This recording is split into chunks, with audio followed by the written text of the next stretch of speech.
From 10 a.m. to 1 p.m., it's the Water Means Food World Water Day Forum and Training Session at Ebony Park Heart Academy, Osborne Store, Clarendon on Thursday, March 20.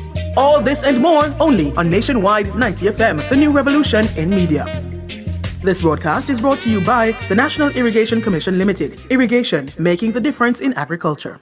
Nationwide 90 FM, continuing the tradition of fair, fearless, and factual reporting. From the Nationwide News Network, comprehensive, incisive, tough. This is Nationwide at 5. Good afternoon, I'm Andrew Cannon. Coming up in the news for this Saturday, March 15, 2025, 10-year-old struck in vehicular crash dies after multiple doctor visits. NEPA investigating moderate fish kill along a section of the Rio Cobre. Curfew imposed to be lifted on Monday.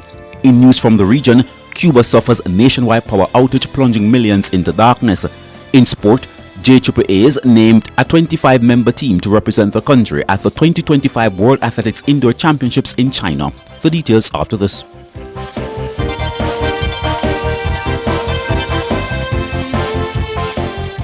If it's news, it's got to be Nationwide 90 FM.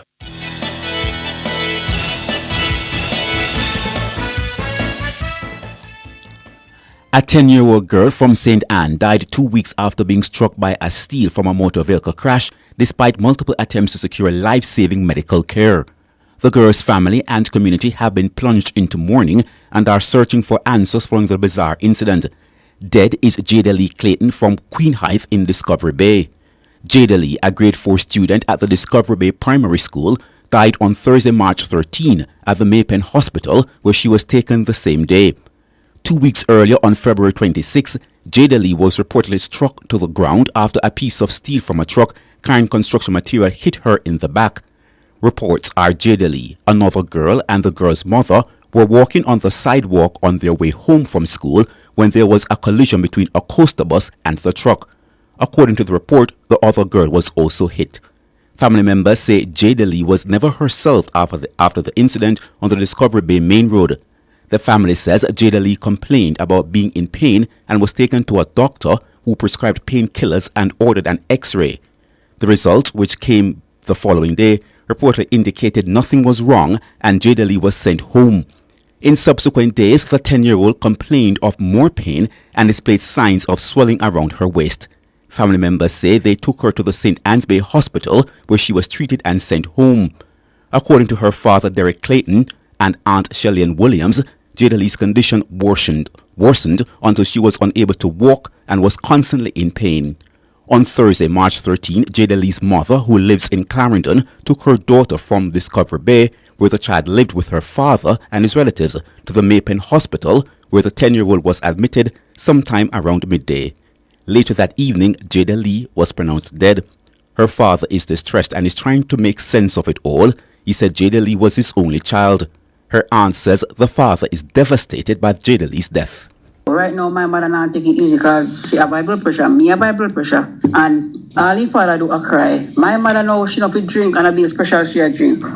So the yard come like, we don't know, and the little niece there because out of the all of the little niece and nephew, she was the older one in the yard. Nothing can bring her back, tell the truth. Grieve because when we go and meet with that, oh gosh, man. And when she say, auntie, I'm coming down at the hospital, we can't be if she share so. Pain rock her left, right, and center. Shellyan Williams, aunt of Jada Lee Clayton. The police have reportedly cautioned the driver of the truck that was carrying the steel. The National Environment and Planning Agency NEPA is investigating what it is describing as a moderate fish kill along a section of the Rio Cobre. NEPA says it was alerted about the incident this morning at 6:45 via its early warning system. According to the agency, based on initial investigation, the cause of the incident may be associated with a caustic chemical. It says the water appears cloudy and gives off a caustic scent. The incident occurred between the communities of Zephyrton and Vanity Fair, and so far it appears that toxic substance is contained in that locale. NEPA is advising persons to avoid using the water in that section of the river for domestic or recreational purposes until further notice. A curfew which has been in place in porous Manchester since October is expected to end on Monday. This follows a meeting between the police, residents, politicians and business people Friday evening. Head of the Manchester Police, Deputy Superintendent Kerry Duncan, made the commitment to lift the curfew when it expires on Monday. He says the curfew can be lifted on the basis that the area remains crime-free. If I can get the commitment from you that going forward, we will do all that we can to ensure that this space remains safe for people to do their business, to raise their families and just to have fun. If you can give me that commitment, then I promise you, I guarantee that I will not ask for an extension of the curfew after Monday. Okay. But I want one brave somebody from the two to come forward and make that commitment to me. Deputy Superintendent Kerry Duncan, head of the Manchester Police. His comments come on the heels of a town hall on Wednesday in Porus, where residents blasted the police for not taking their livelihoods into consideration when imposing curfews. Superintendent Duncan apologized for the delivery of the police's message on Wednesday by a member of his leadership team. The DSP has listed Michael Chambers, otherwise called Panky, from Old Harbour as a person of interest. He has committed to increasing the police's resources and presence in the Porus community. Meanwhile, Mayor of Mandeville, Donovan Mitchell, has committed to working with the police.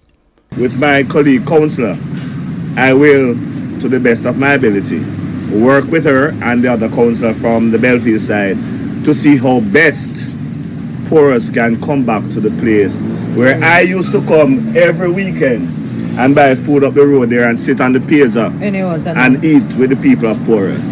And so we're committing to you, sir, that whatever we can do, we'll do to the best of our ability so that things will get to normal. But one of the things we are going to ask, sir, that more communications be had with the people, that you do regular meetings with the people, because it shouldn't be just a one meeting and stop. Donovan Mitchell, Mayor of Mandeville. Commissioner of Police Dr. Kevin Blake has called on Westmoreland residents to continue supporting the police in the fight against crime as the parish records a decline in major crimes.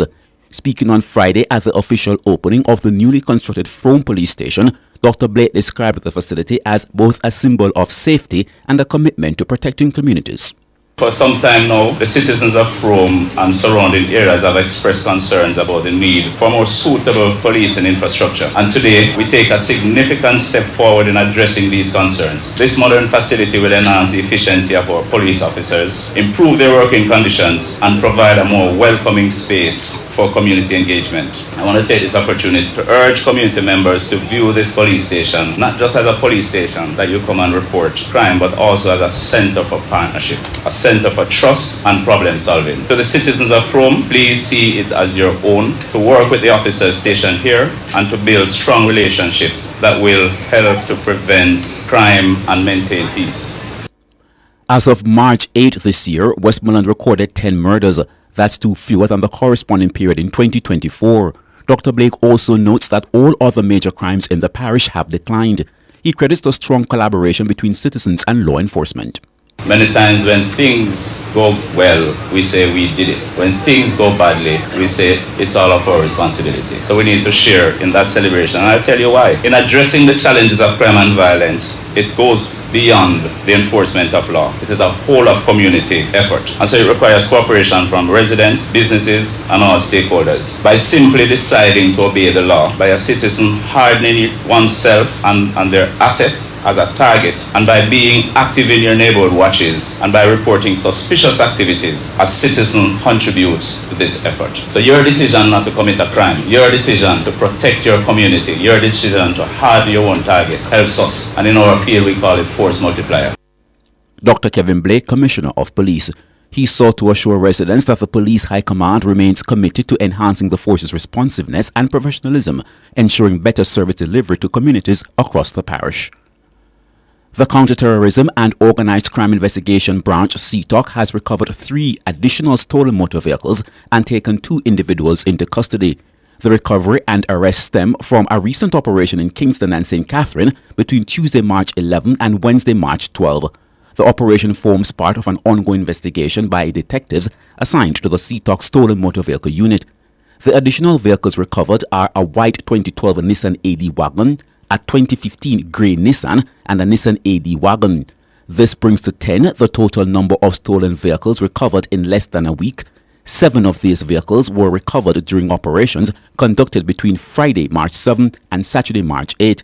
The individuals apprehended in this operation are part of a stolen motor vehicle ring operating in the corporate area and St. Catherine. The 2 suspects who have been taken into custody are currently undergoing investigation. This brings the total number of individuals detained in connection with the vehicle recovery to 7. CTOC says it is committed to dismantling organized criminal networks involved in motor vehicle theft. Anyone with information regarding stolen vehicles or suspicious activities is urged to contact CTOC. More than 100 water projects are currently being carried out in different parishes across Jamaica. Minister with responsibility for water, Matthew Samuda, made the disclosure at a pipeline commissioning ceremony in St. Elizabeth on Friday.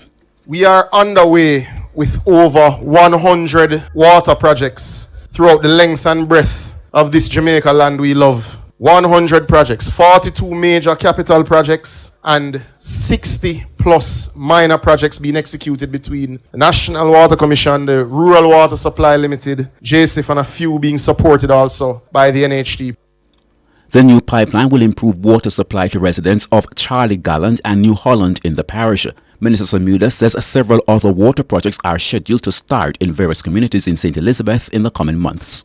I wish to assure residents in 2 other parts of St. Elizabeth that your calls and cries have not gone unheard. 2 of the major projects that will see significant investment starting in April from the National Water Commission include installation of pipes from Magati to Newton. That is under contract already for $44 million of works in addition to the pipes already purchased. Matthew Samuda, Minister with responsibility for water. Culture Minister Olivia Babsy Grange has expressed regret at the passing of prominent journalist Owen James. Minister Grange says James's death is heartbreaking. The veteran journalist died Thursday night after a long illness. In a statement Friday evening, Minister Grange says James will be remembered for his outstanding journalistic accomplishments both in the print and electronic media. She says James was a trailblazer who brought something special to business reporting with his programs such as The Business Day, The Business Review, and On a Personal Note on television. She hailed his dedication to fair and fearless reporting on the financial sector, which she said extended to him forming his own independent news organization covering Jamaica's financial landscape. Minister Grange says James will be remembered as a pioneer in business journalism who made a lasting impact on the local media landscape. She extends sympathies to his family, to his colleagues and friends, and to the members of the journalistic fraternity. And now to news from the region. Cuba's power grid collapsed Friday night, triggering a nationwide power outage and plunging its more than 10 million people into darkness.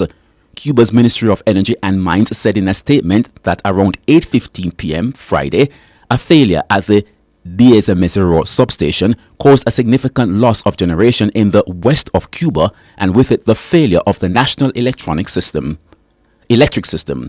Efforts to restore service are still underway, the ministry added. Video filmed by CNN in the capital Havana showed streets and buildings shrouded in total darkness as people used electric torches to navigate the streets. By Saturday morning, the Cuban government officials said that microsystems, pockets of electricity, had been restored in some cities. However, it remains unclear when the island's power system would be fully online again, and most people remained in the dark. Cuba's President Miguel Diaz-Canel Bermudez said on X that the government is working intensively to restore power stability across the island and has been in constant communication with the country's energy minister. And now to sport. The Jamaica Athletics Administrative Association JAA's named a 25-member team to represent the country at the 2025 World Athletics Indoor Championships in Nanjing, China from March 21 to 23. 8 females and 17 males make up the team. Jodian Williams and Natasha Morrison will contest the women's 60 meters, while Rohan Watson, Nishan Ebanks will run in the men's race with Travis Williams as a reserve. Jerome Campbell and Demaria Prince will wear the national colors in the men's 60 meters hurdles, while Akira Nugent and Amoy Brown will contest the women's race. Rasheen McDonald is the only male selected for the men's 400 meters. Leah Anderson and Joanne Reid will face the starter in the women's quarter mile with Genevieve Russell as a reserve. McDonald, Joshana Dennis, Demar Francis and Therese Roden, and Kimar Farquharson are in the pool for the men's mile relay. Romain Beckford and Raymond Richards are the standard bearers for the men's high jump. Tajay Gale and Wayne Pinnock will stand on the line in the men's long jump. Jordan Scott will contest the men's triple jump. Rajendra Campbell hopes to medal in the men's shot put, and Liderica Cameron in the women's. And in the English Premier League, champions Manchester City could only manage a 2-2 Premier League draw today, with Brighton dropping points in a blow to their hopes of playing in the European football season next year. The draw, which felt like a defeat, kept City provisionally 5th in the table on 48 points after 29 games. Brighton are a point behind in 7th. In other results, Everton and West Ham drew 1-1. Nottingham Forest beat Ipswich 4-2. Wolves beat Southampton 2-1. And Brentford, they beat Bournemouth 2-1. And now for a recap of the top stories making the news at this hour. 10-year-old struck in vehicular crash dies after multiple doctor visits. NEPA investigating moderate fish kill along a section of the Rio Cobre, and curfew in Porus to be lifted on Monday. You can find the news on our website at nationwideradiojm.com and on the Nationwide app available on Google Play and the App Store. News is next at 5 tomorrow afternoon, but stay tuned because coming up next it's Sports Nation Live with Wayne Walker and Alric Swaby.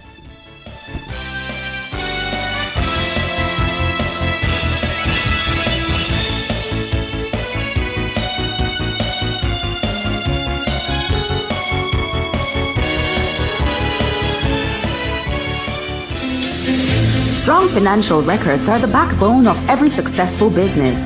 Let Dodge & Global handle your accounting needs from bookkeeping to financial reporting so you can focus on growth. Call us at 876-929-3670 or 876-926-5210. Email us at info@dodgen.global or visit us at dodgen.global. Dodge & Global, we make numbers work for you. You can have it all. Company events, birthday parties, or the wedding of your dreams. It's all possible at Grand Palladium Hotels and Resorts. We have magnificent event rooms and a dedicated team that will make your event the best experience that only Grand Palladium Hotels and Resorts can offer. Contact us at 876-619-0000 or call your favorite travel agency and ask about our promotion designed especially for you. Come taste the beat with Tasty Cheese. This Easter we're back bigger and better. The Tasty team will be at St. William Grand Park in downtown Kingston, Saturday, March 8th from 12 p.m. to 5 p.m. Save the date and don't be late. Come vibe to some tasty beats. You could win prizes and surprises. Special sale on Dairy Industries products. Other food and drink will also be on sale. Tasty beats with Tasty Cheese.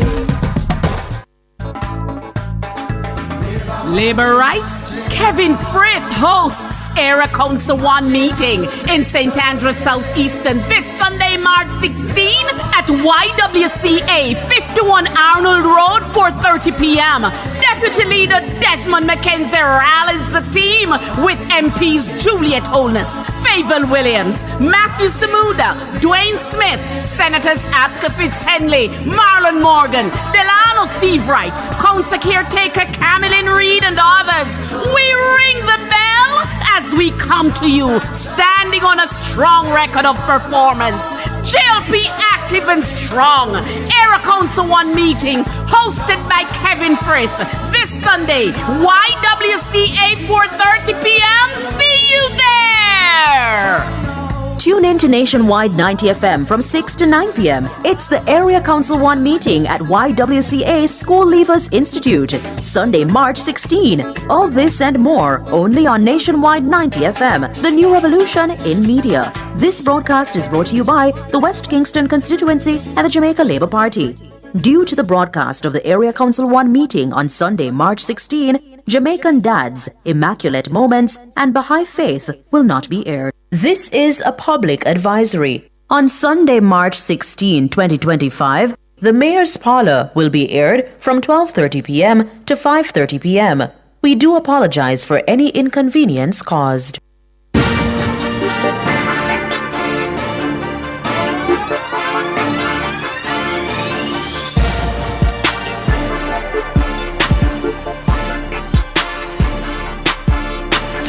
Okay, good afternoon. It's Saturday, March 15, 2025. Now, if you bowl it, we'll hit it for 6. If you pass it, we'll score it. Give us a pool, we'll dive in. And as fast as the starter's gun fires, we're at that finish line. I'm Alex Tribute. This is Sports Nation Live on Nationwide 90 FM, nationwideradiogm.com, and Flow Channel 916. You can also tune into our program live on our YouTube channel, Nationwide 90 FM. And remember to like, subscribe, and share our content. Coming up, we have another packed and exciting show lineup for you. We'll be talking track and field, swimming, and much more. But first, an athletics lesson from 1 Corinthians 9, verse 24. 1 Corinthians 9, verse 24. Do you not know that in a race all the runners run, but only one gets the prize? Run in such a way as to get the prize. Did you notice when reading this verse that it doesn't say you must win or you will win? It is actually telling us that the kind of effort and dedication victory requires. Competing with integrity is the key here. Anyone can cheat and win, but what does that do us morally? It's not about winning at all costs or abandoning your values to do anything it takes to win. This is telling us we need to perform at our absolute best and have the self-discipline to compete in a focused, well-practiced, and strategic manner. If we do that, we will perform in such a way that will be nearly impossible to beat. Will we get beat sometimes? Absolutely. However, in performing with honor, we can feel victorious even in a loss. Okay, so that was our athletics lesson from 1 Corinthians 9, verse 24. Don't our feature, you just had to be there. We relive Rusty's beating Clarendon College 2-1 to secure their 11th hole on the Issa Da Costa Cup title at the Montego Bay Sports Complex. Okay, let's join Wayne Walker. Before we go to that feature, let's join Wayne Walker at Sabina Park. He's at one of the Senior Cup matches. Wayne, good afternoon.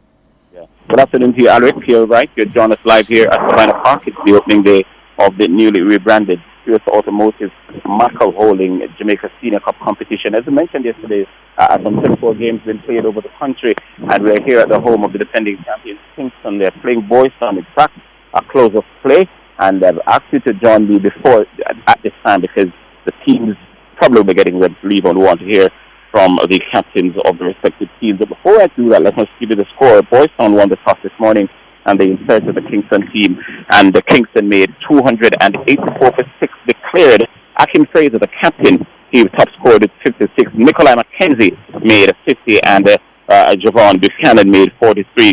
Darwick Morgan was the star bowler for Boys Town. He bagged 4 for 73. And Boys Town, in fact, Kingston faced 68 overs. And the Boys Town, in reply, after batting for 20 overs, 88 for 4. Shaquille Greenwood is unbeaten on 53. I think he retired hurt. Yeah, he retired hurt. And hopefully he can come back tomorrow morning for the Boys Town team because they've got an uphill battle. They are 198 runs behind. In fact, they are 198 runs behind the Kingston total of. It's a Zone C match, actually, and we've got the captain for the Boys Town team. Remind me of your name, Captain? Malik Thompson. Malik Thompson. Malik, how would you sum up the day? At the end of the day, you're 88 for 4. You're responding to 284 for 6 declared by Kingston. How would you sum up the day? We won the toss. That was the first plus this morning. We had the intention to bowl first. We went out, came up with a plan. The bowler stuck to that plan early up in the day, but as the day went on, we tailed away as a team, per se. We lacked the drive, the impetus after the post-lunch period, and that tended to cost us cost us a session, and the session that we lost, it put us in this position that we're in. And then when Kingston declared, and we started to bat, I believe that we are probably 2 wickets. We lost 2 wickets too much. Myself in that bunch. So all in all, we just have to just come back tomorrow, play some positive cricket and see how far we can take the game and try. Right now, first priority is the first innings. Mm-hmm. Were you surprised that they declared? No, I was not surprised. After the post lunch session, I told the team after the tea session, it would be mostly attacking, so that they can just put us in for probably the last hour or so and see how much wickets they can take. And I told the guys when we were about to bat, hey, we have about 20 or so overs to go for the rest of the day. Let us try to bat and see how far we can take it. If we can get 100 runs in the 20, we'll probably lose just 2 wickets. But unfortunately, we are 88 and we lost 4 wickets. So that is a part of the game. We have Shaquille to come back tomorrow, who was doing very well at the crease. And now we have Alexio and another David Morgan at the crease. So those batsmen come tomorrow, bat for an hour without losing a wicket, and I believe that we will be in the contest same way. What's the problem with Shaquille? The problem is while bowling today, a ball hit and it hit the thumb, the bone of the thumb, and it's quite swollen at this point.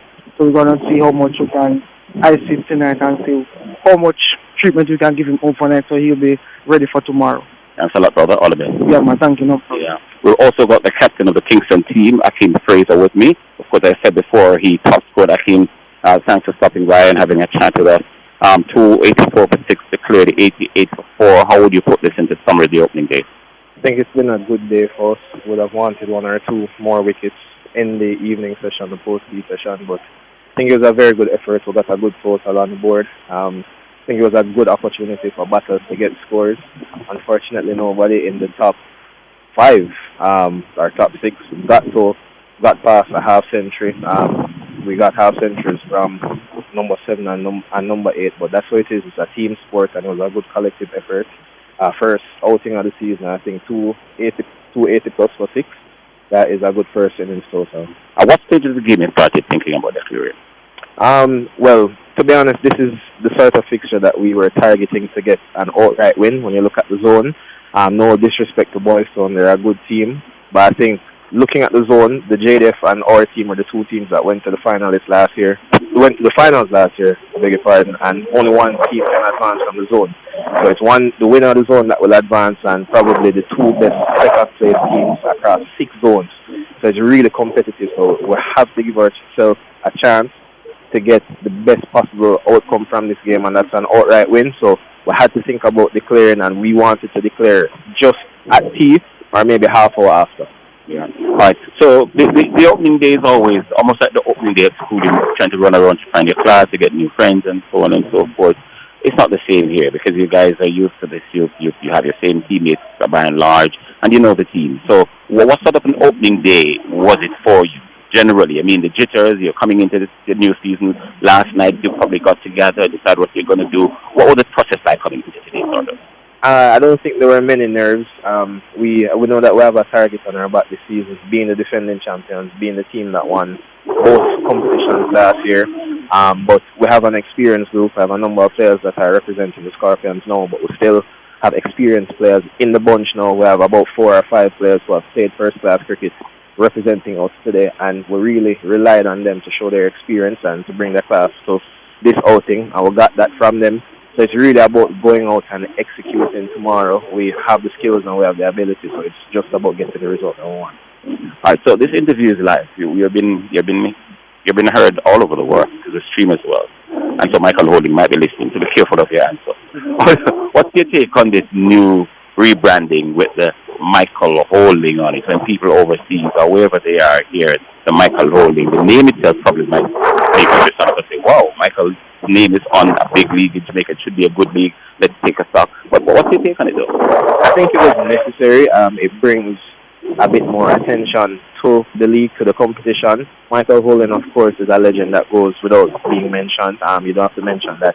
Hall of Fame, you would say.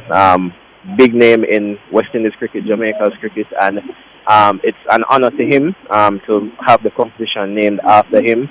We have some new sponsors this year, and it will bring much needed attention to the league. Hopefully the prize money will be a bit higher, and that's something that our team will vie for sure. But I think it's much needed. It has been said that the sport is dying in the country, so it needs a lot more attention, and this is just one of the ways in which that can happen. Do you think, because as you tried to say, and we heard it at the press conference, One of the reasons behind the rebranding and by extension putting it after Michael, not just rebranding but giving the competition Michael's name, is to sort of increase the attendance at games and sort of bring more interest around the country. But I don't know what's happening at other grounds. Maybe in the rural parts there may be a little bit more. What's happening to the fans in Kingston? It's really about getting the membership involved. It's really about getting new life into the club. That is something our club has been actively targeting. I'm a member of the managing committee at my club, and in the last year or so we've gotten about 25 or 30 new members into the club, and that's something that needs to happen. You think of our membership here, it's paid subscriptions, a members club. We have probably over 250 to 300 active members, but a lot of them are past 60, past 65. So it takes a bit more to get them out. So attending games like this on a weekend, it's about getting younger blood involved, getting them interested, and I think that has to really start from the schools. I reached out to my junior cup team for them to come out and attend. I expect to see more of them here tomorrow, but it's about getting younger people interested and involved in the sport. I think that is the direction that we really have to go to get the attendance. That's your job.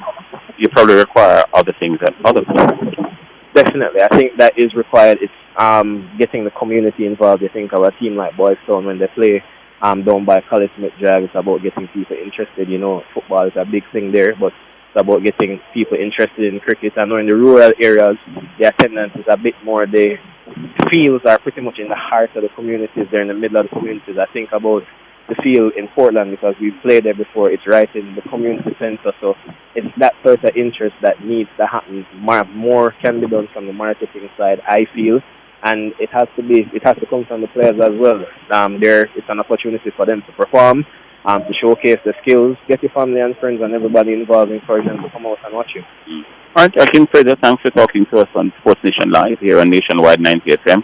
You've got work to do tomorrow because you're opposite Captain Cove. That tomorrow is going to be 84.4 in chase of 286. Still advantage Kingston, but let's see what's happening tomorrow. Yeah, thank you very much for having me. I think it will be much of the same tomorrow. We're going to be very aggressive because, as I've said, we have an objective that we want to achieve, and we're going to go hard at it tomorrow. Thank you, Captain Akim Fraser. All right, thank you very much. All right, that's the Kingston Cricket Club Captain Akim Fraser. Of course, he top scored today with 56, Nikolai McKenzie 50, and Javon Buchanan 43. Both captains are confident that come tomorrow, things will be different. Well, not for Akim. He says it's the same of what happened here today, where they're dominating this Boys Town team. But, you know, Alric, one of the things that struck me today was that at the end of the first day of play, the Boys Town team came out not in full white, but in full red, and I almost thought I was at a football match. I was wondering if I was at the right place. But Boys Town so proud of their heritage with their red from Fort Hugh Sherlock, and so even when they play cricket in full white, they still wear full red when they strip down and try to warm down. But it's been a good game here at Sabina Park. Very nice breeze blowing across the pitch. But as I mentioned, there's nobody here. Absolutely nobody. The only people who came here are members who travel with the club. I mean, the management and that's it. Literally means nobody. It's the first week, so you don't want to really put too much of a pressure on them. But I mean, that has been, you know, the situation right throughout the last couple of years. There's nobody at club cricket in Jamaica. And again, I keep saying one, it's the lack or poor promotion and marketing of these events that caused this. As well as I'm happy that you asked him that question, and he said that they are putting in certain initiatives to attract more persons, not only to the club but to the game of cricket, and that's interesting. Is colleagues he said he would have invited, and he's expecting to see a couple of them come tomorrow. And now that they are in such a commanding position, I think you may see a couple more persons at the match tomorrow. You know, I hope so, and I don't want to pour cold water on the efforts of the players and the organization, but one of the things that we use to determine whether people are interested in the sport is when the national team plays, and when the Jamaica Scorpions and so on play here at Sabina Park or wherever, you don't see a turnout, so you don't expect to see that at the club level. It's the same thing with the national senior football team. Whenever the national team plays, you get sparsely populated areas in the stadium, And it's the same thing for club football here in Jamaica. So they really need to do something. I don't know what it is, but something is lacking in driving spectators. Critical, especially in Jamaica. It's really a shame because this was a sport where people used to just come out by the mention of a match. And now you don't get that at all. In fact, you don't even get new people coming into the sport because it's not even attracting the new people. And that is why Akim was saying to me that, this has to be driven by the schools. Because that's where you find the largest concentration of youngsters in anything. So if it's going to be driven, it's going to be driven by the schools. And I think it's a good point you made, but when? Well, it's a good point to make, but you aren't seeing a lot of fans coming out for the school games either. Right. So it's one of the things why not only cricket but a lot of sports aren't attracting fans is there's a time that they are being played. Gone are the days when Jamaica were largely a farming community where you would have time to come out and watch a game 11, 12, 3 o'clock in the afternoon. They need to have lights at these facilities so persons coming home from work can stop and watch their favorite team and stuff like that. Yeah, but will the same people pay this sort of attendance fee, sort of to offset the cost of the lights? Because it's almost $1 million. It's almost $1 million over for 1 or 2 hours for using the 4 towers at the National Stadium. So much so, people who rent this National Stadium and even decide to pay for the light want to get out as quickly as possible, so they don't have to use too much of it. It's a massive cost on these venues. It's to take care of just the light itself, let alone the venue and the outfield and whatever it is.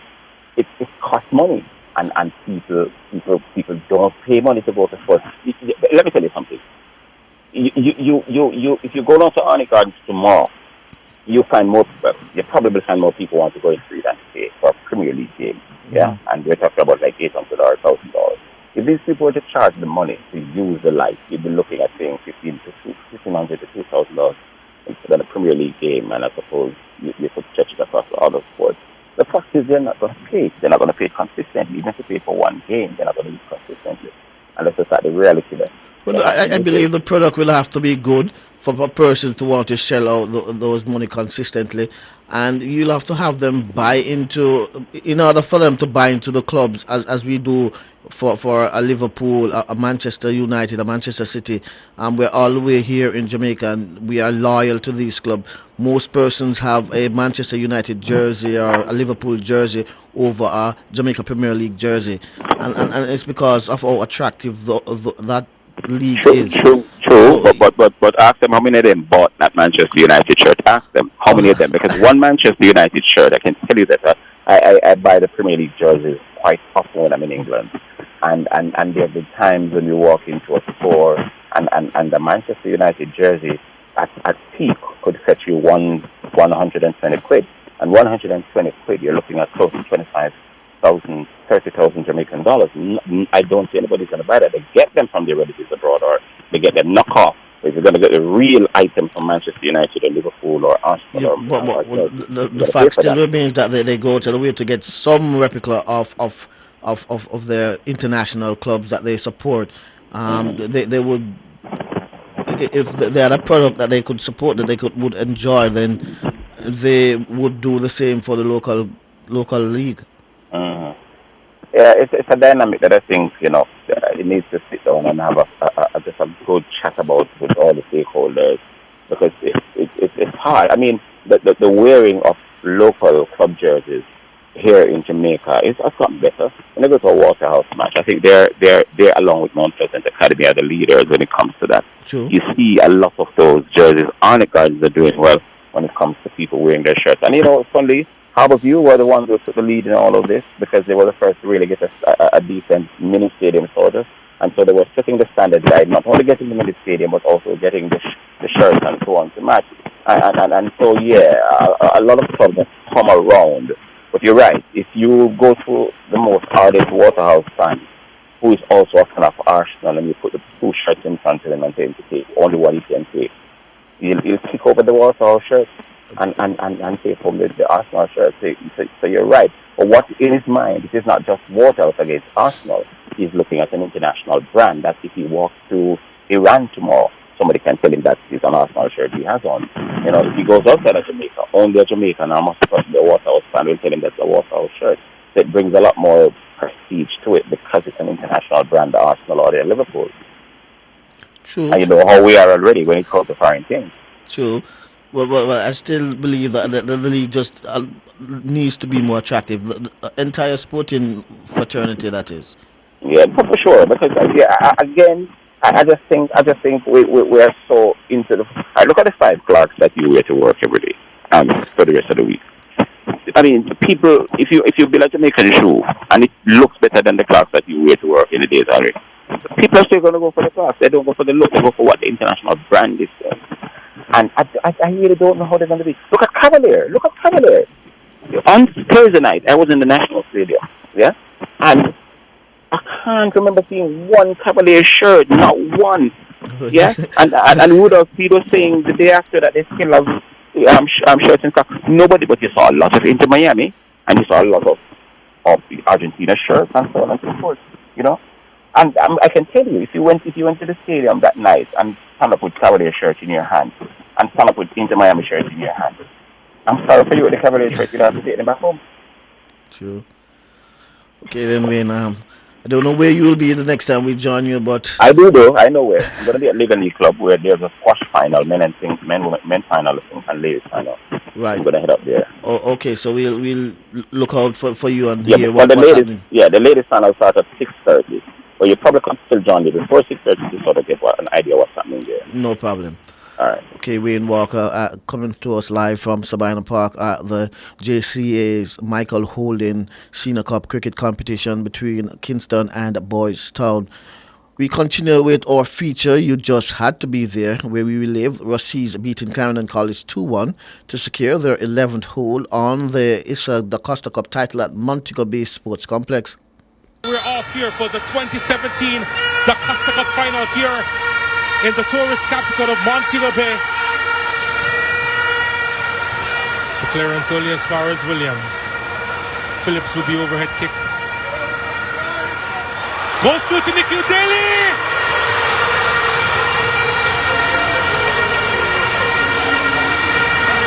That's his first big opportunity. And the marksman from Clarendon College makes the Seas pay. The opening goal in this contest comes in the 35th minute, and CCR ahead in this Da Costa Cup final. Oh, Reed picks it up. It's a big chance for Rossies now. Reed!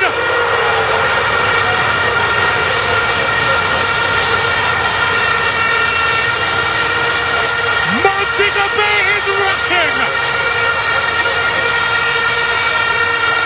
From the Russians with love, 1-1. Huntington with the miss. Rossies scored goal! It was written in the stars. Leonardo Fogati to his father. An emotional goal, an emotional strike. And the Russians celebrate because they have one hand on the title. The Russians are screaming for the end of this match. They're screaming for a title. They're shouting for the Da Costa Cup. They're just moments away now. The celebration will take the form of a long line from Montego Bay to Watson Taylor Drive. That is it! The Russians have done it! Da Costa Cup title number 11! Rossies High and Coach Buster Reynolds, they will celebrate long into the night. In his first year, at the first time of asking, Buster Reynolds delivers the big one. And Rossies are your 2017 Da Costa Cup champions. Okay, so that was our feature, You Just Had to Be There, where we relived Rossies beating Clarendon College 2-1 to secure their 11th hold on the Issa Da Costa Cup title at the Montego Bay Sports Complex. We take a break and we come back with more here on Sports Nation Live.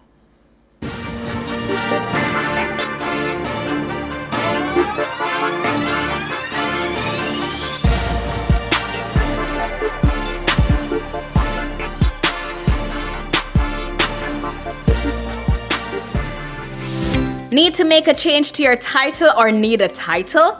GeoLand Title Limited. They do lost title application, add and remove names from titles, wills, estates. First-time registration land surveys also included. Affordable rates and flexible payment options. NLA adjudication and land titling waivers also available. They have 8 locations island-wide. Call 876-754-6436 or visit their website at geolandonline.com. GeoLand Title Limited. Secure your land, secure your title.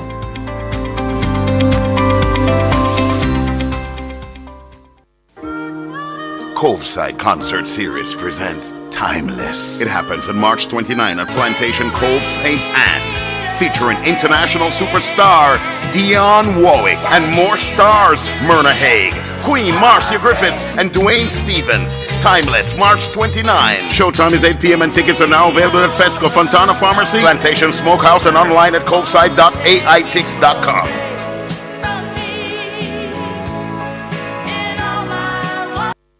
Share in the experience at Fontana Pharmacy. We have a wide variety of items in store just for you. Fill your prescriptions while you shop. And senior citizens enjoy 10% off. Shop household, cosmetics, toys, and many other departments. We also offer curbside pickup and delivery. Visit our website at fontanapharmacy.com. Fontana Pharmacy, where it's all good inside.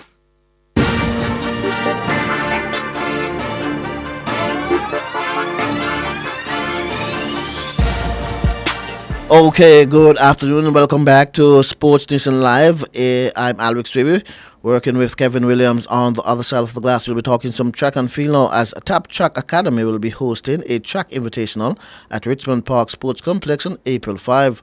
The event aims to bring together over 200 student athletes from across the island at least 2 international track clubs.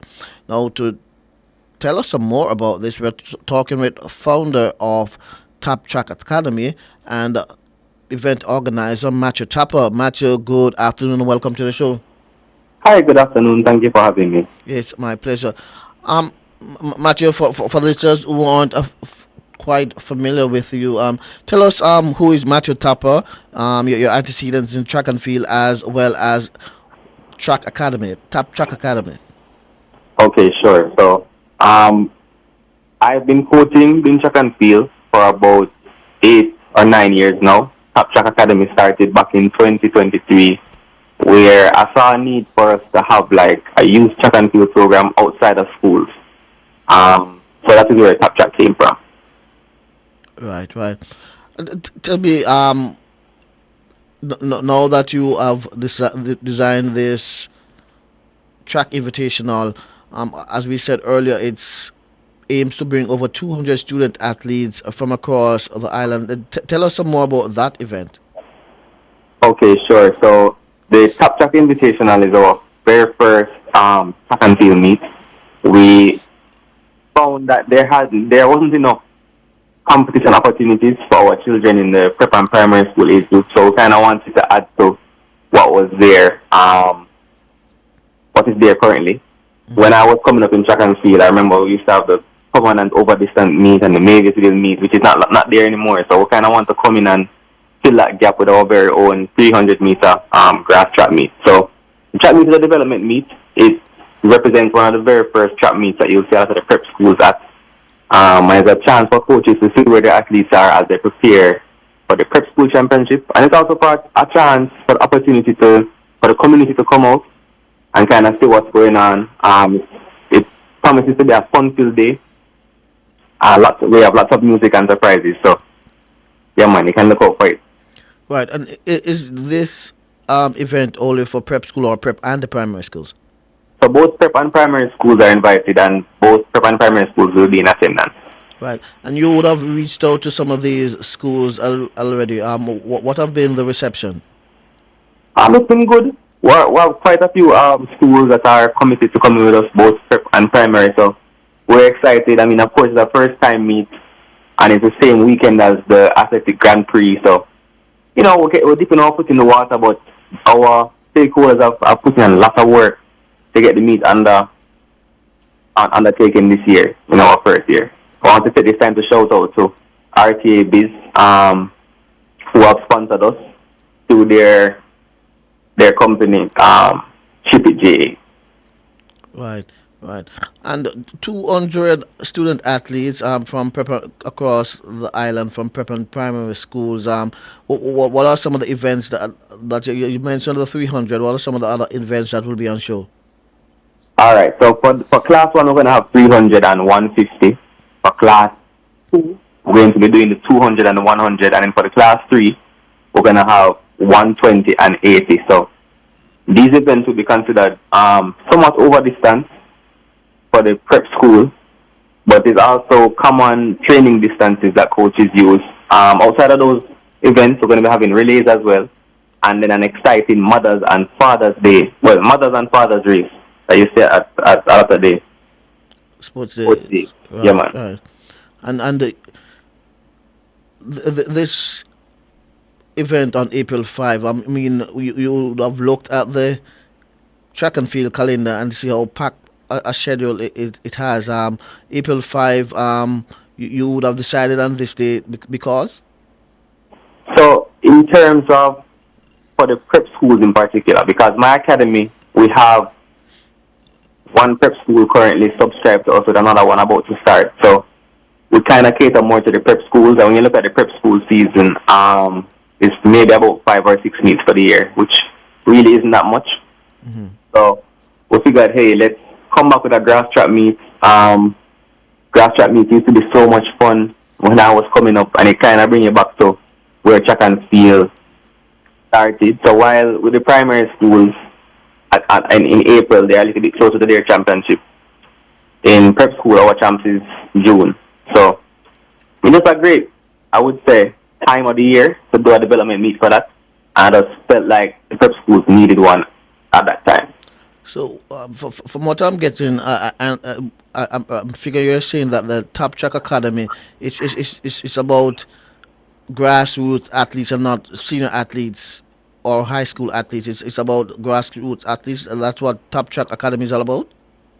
So, we actually do have a high school program which we're kind of just starting and getting into. But grassroots is where we really began. And it was just because we saw that a lot of schools didn't have maybe a field facility or even a track and field program. So we had to have a place where children can train outside of school. And that is where, as I said, we came from. Right. And at this, your track invitational, there will be 2 of our senior athletes as a event ambassador. I'm calling them. I don't know if that's the name you assigned to them, but just share with us these 2 senior athletes, Taekwondo Tracy and I'm not, the other name is slipping me now, but Kemba Nelson, right? Tell us why those 2 and what the role they'll be playing. I believe Kemba and Taekwondo, both, first of all, they're friends of mine, so it wouldn't be difficult for me to ask them to come and show their support. And also, in my opinion, they are athletes who started, naturally as most of our athletes, started where they are and have kind of been through the whole school system, and they should be able to, or are able to, give advice to the children that we have at our meet who possibly look up to them, who want to be like them in the future.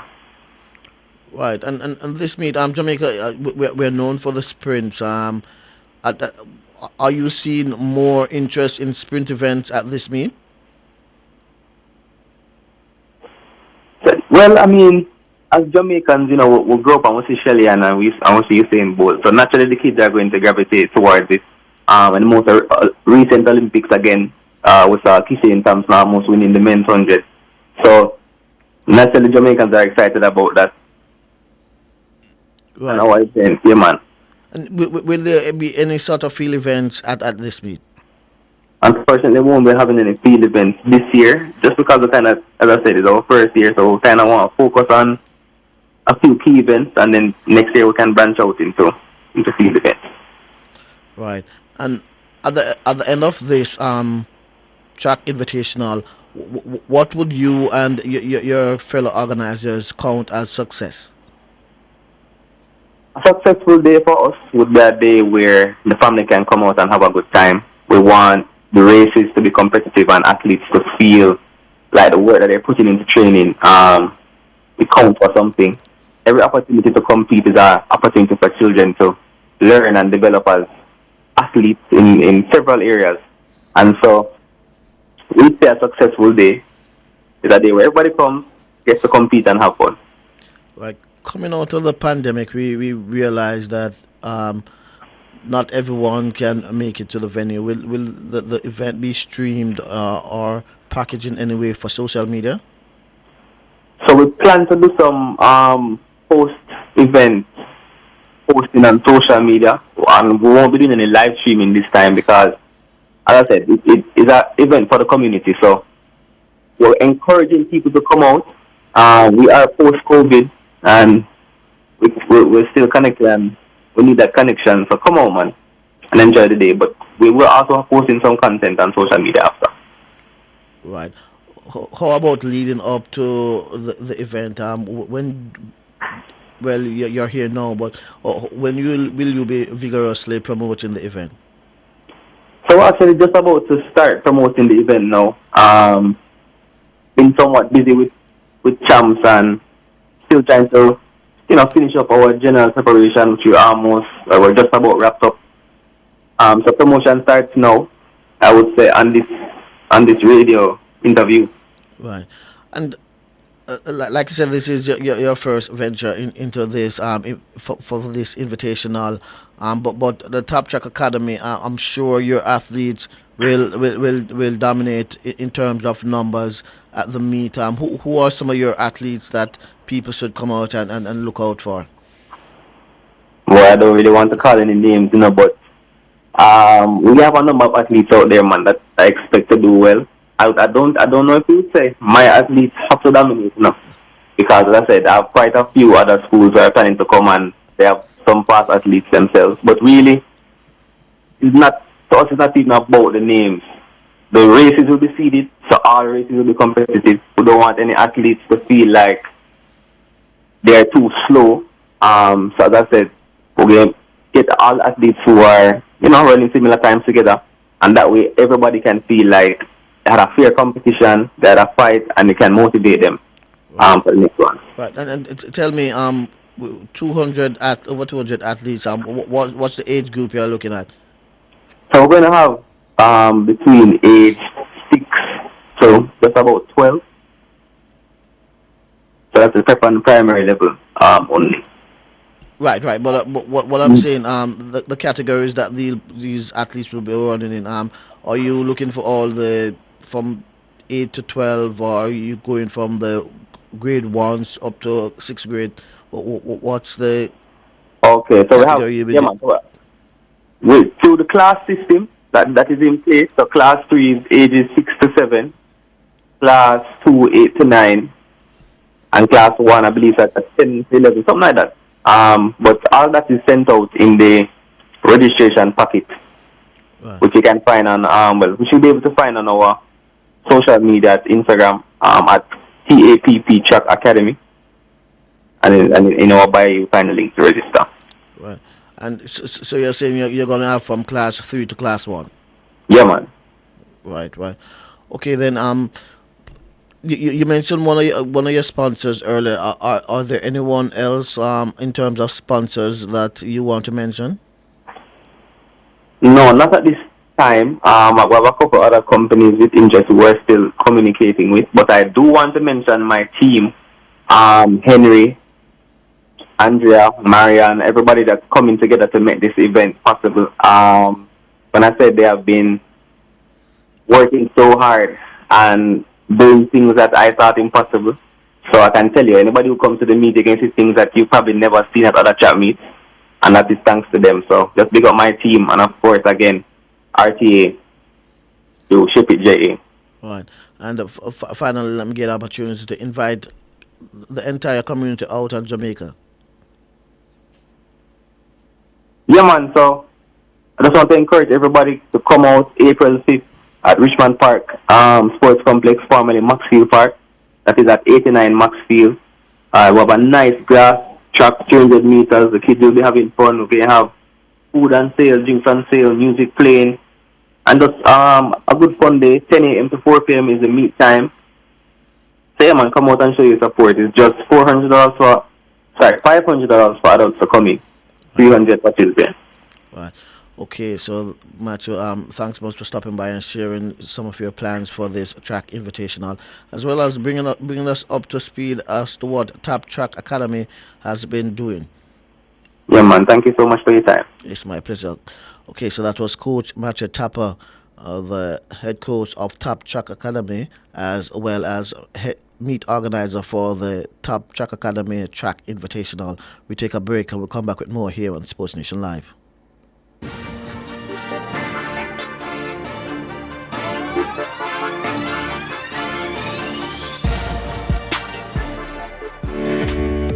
Hiring is tough. You spend weeks, maybe months searching but still can't find the right fit. And even when you do, onboarding, payroll, and benefits become another headache. Stop wasting time. Let Talent Box Caribbean do the work at a fraction of the cost. From sourcing to interviewing, we do it all. Don't settle for the wrong hire. Schedule your strategy call today. Call 876-960-0066 or visit www.talentboxcaribbean.com. Talent Box Caribbean, connection made easy.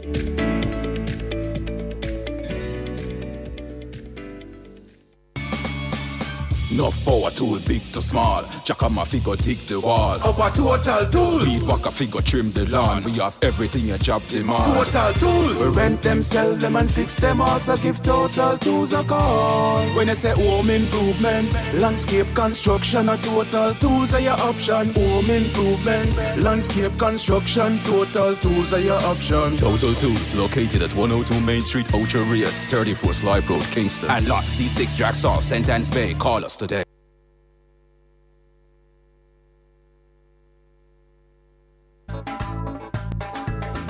Labor rights? Kevin Frith hosts Area Council 1 meeting in St. Andrews Southeastern this Sunday, March 16 at YWCA 51 Arnold Road, 4:30 p.m. Deputy Leader Desmond McKenzie rallies the team with MPs Juliet Holness, Favour Williams, Matthew Samuda, Dwayne Smith, Senators Apka Fitzhenley, Marlon Morgan, Delano Seavright, Council Caretaker Camilyn Reed and others. We ring the bell as we come to you, standing on a strong record of performance. JLP active and strong. Area Council 1 meeting hosted by Kevin Frith this Sunday, YWCA 4:30 p.m. See you there!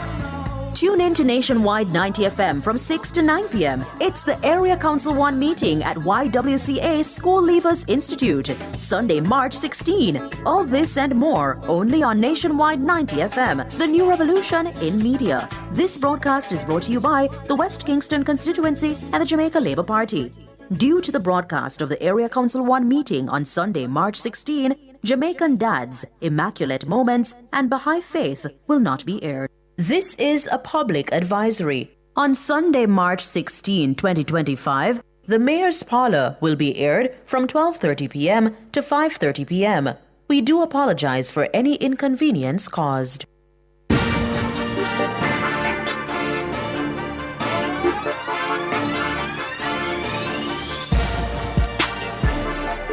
Okay, good afternoon and welcome back to Sports Nation Live. I am Alex Ruby, working with Kevin Williams on the other side of the glass. We continue to talk some track and field now. We'll be talking some facility as a talent development and management agency, We Sports, has unveiled plans to build a state-of-the-art indoor track and field complex in Jamaica. Carl Wilkins of We Sports says the move to build a first of its kind of facility in the region is to unlock untapped potential in Jamaica's track and field. The first thing that jumps out to me is the fact that, it's an indoor complex in Jamaica. Jamaica is kind of roughly the same temperature year round. So why Jamaica for an indoor complex? Yes. So, in conversation with a couple of my guys, partners that I'm talking to about how we can help Jamaican track and field stay on top or even get better, the conversation came up that an indoor track and field. So we don't have any. If you notice, a lot of our athletes don't participate in indoor events overseas much. I mean, they do, but not to the extent that the Europeans and a lot of the folks. So I just feel that's opportunity there for our athletes to get more involved in international events. But the main reason why we wanted to do an indoor is that, like you said, year round, you say it's pretty stable, but it really isn't. I live in Jamaica, and I've been there, and when it's over 100 degrees and all that, and it doesn't get cold. So I get that point. But having an indoor facility where we can do training, our kids from prep school coming up, if members want to join and get real good professional training, because we're going to have professional coaches. We're going to have physical therapy situations where you can, have that, saunas, things like that. We just want to bring something of class to track and field, that Jamaica don't have. Jamaica is pretty primitive when it comes to equipment and facilities in Jamaica. Everything is just primitive. Unfortunately, we have the greatest athletes in the world and we get no support, whether from government or from associations, So I feel bringing a world-class facility there where we can do professional services and have coaches from a young age. You don't have to wait till you get to club level to start getting good coaches. We want to be able to locate these talents from their 8, 9, 10 years old and have their parents get involved with the community, with the organization, and basically find the gems that that we're probably even as good as we are. I don't think we tap 20% of our talent, and a lot of people, because they don't have the support, they fall by the wayside. So my goal is to get more involved with Jamaican track and field and support these talents and nurture them, get them to the level where they see their worth, they see the value, and they know they have support besides what the poor parents can provide. Right. They want to invest in that. I know. Following up on that, based on the services that you're offering, would it be pay to participate, or would it be free, or is it like No, a club that you're trying to set up? It's not gonna be free, but you can get sponsorship.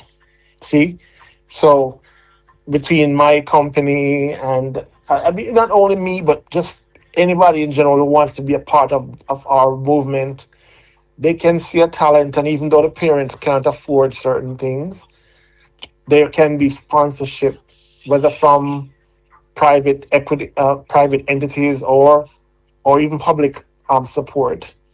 We can apply for certain funding and certain things on the behalf of this particular child who we think they would benefit. And so it's just being a little bit more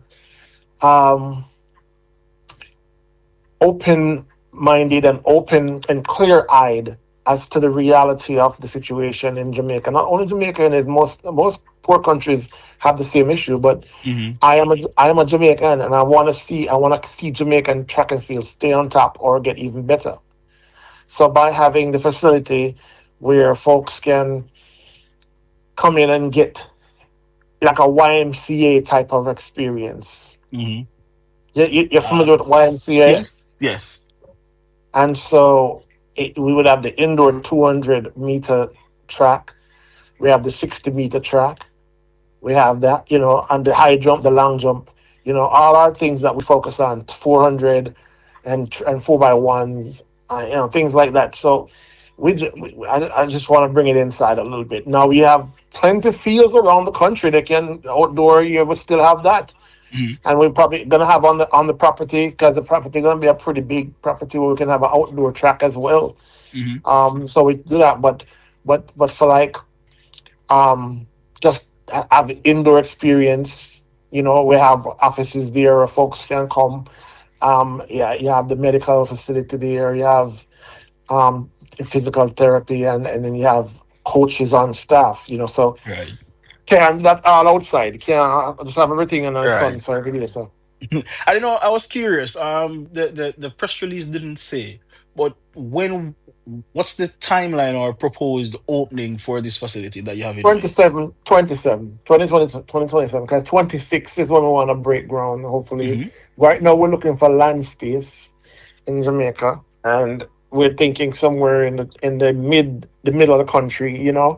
Instead of being in Kingston or being in Montego Bay, I'd rather be somewhere in between, so like St. Anne's, maybe Right. Clarendon, but find I mean, right now I have a realtor looking for property for land space and everything. So it's in motion. It's in motion, but it hasn't been etched in finality yet. It could still go. It could still not come to fruition. You know what I mean? It's just the will is there, and um the financials are there. I have people that have, what I have, and people that have, the ability to put the funds together and make it Right. work.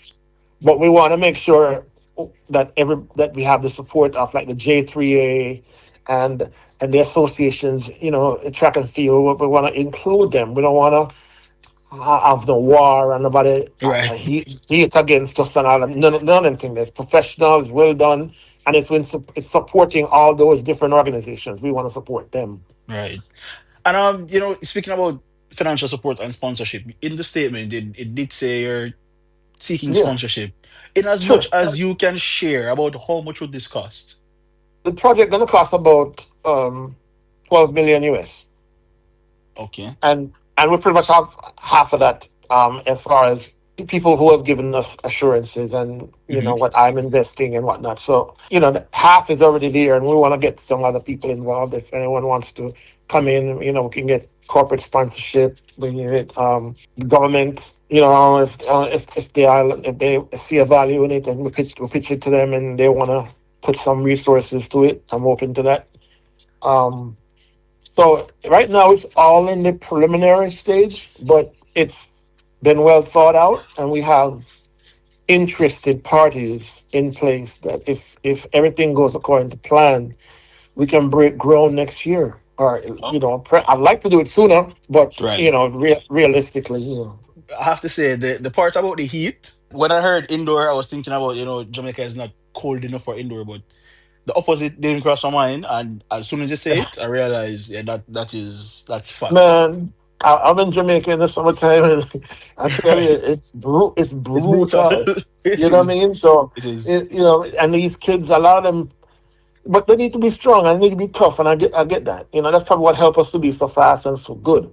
Yeah. But to have that facility there to take a break from the brutal heat, maybe in the middle of July and August when it's 110 and all that, Right. you come inside. But you have the year-round facility, and it's not just for training, but for meets, international meets. Now we can have a facility where we're right there on the north coast, coming off the plane of Mobile or Kingston, whatever, they jump on it, and then we can have meets instead of now we can have indoor meets in a good facility, just like the American facility or the Canadian, any other facilities where Right.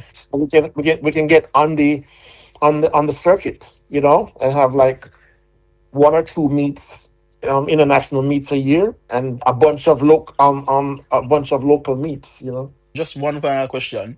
Who is Mr. Wilkins? Obviously, someone that's very passionate about track and field, but how would people remember you, or how would they know you as a track and field person in Jamaica and elsewhere? I don't have a track record of track and field. I'm just a lover of it. A lover and a supporter. I know people in the business. I don't want to call any names, but I have like coaches and people in club levels, managers and things like that that know talent and know the ins and outs of track and field. So I'm gonna draw on their expertise and just be a support system for them, But as far as me myself being a track and field expert, it's not more than just the support and the love for it. That's basically it. Understood. Well, I appreciate your time. I appreciate you taking the time out to speak with us. Okay, so that was Nationwide William Mitchell speaking with Carl Wilkins of We Sport, the organization that's seeking to develop an indoor sports complex here in Jamaica. So, like I said earlier, we'll try and see what comes of that. Not sure. There have been a lot of suggestion to build all sort of facilities here in Jamaica over the years, including a ice rink. There was one such request to build an ice rink here in Jamaica. We haven't seen that materialize yet. So we wait to see what will happen as it relates to this indoor facility that Mr. Wilkins hopes to build here in Jamaica. He'll need the support of the J3s as well as the government of Jamaica.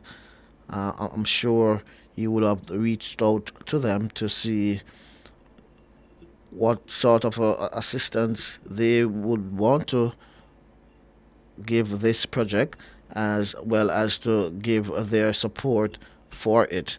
But let's wait and see if this materializes. Let's give some scores in the regional cricket between Jamaica Scorpions and West Indies Academy. Now, Jamaica Scorpions, they beat the West Indies Academy by 40 runs. West Indies Academy, they were bowled out for 315 in their second innings, chasing 356. So in their second innings, let me give you the top scorers. Captain Akeem August, he made 77. Teddy Bishop, he made 57. Wicketkeeper Carlon Bowen Tuckett, he made 70. Joshua Bishop, he made 49. So those were the top scorers in the second innings for West Indies Academy.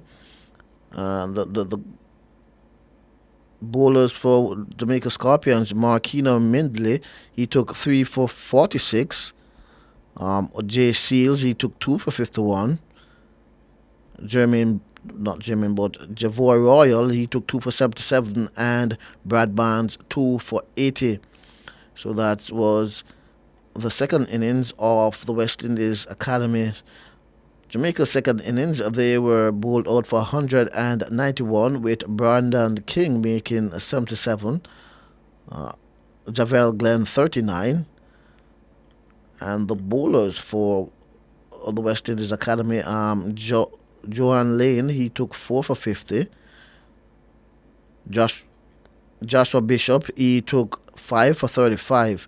So those were the bowlers for the West Indies Academy in their second innings of Jamaica Scorpions. Now the final scores in the match were Jamaica Scorpions 375 and 191. West Indies Academy 211 and 315. Like I said before, the Jamaica Scorpions, they won that match by 40 runs over the West Indies Academy at the Coolidge Cricket Ground. And that match ended on today. That was the final day, and that's how it ended. Jamaica winning their second match of the competition. We take a break and come back with more here on Sports Nation Live.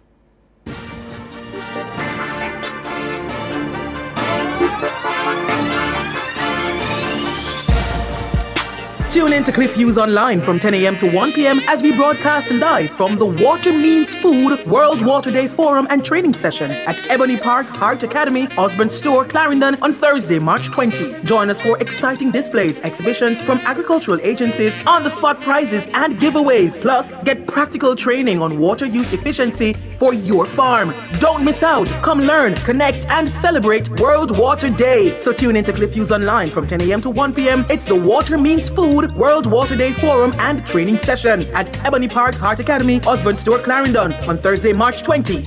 All this and more only on Nationwide 90 FM, the new revolution in media. This broadcast is brought to you by the National Irrigation Commission Limited. Irrigation, making the difference in agriculture.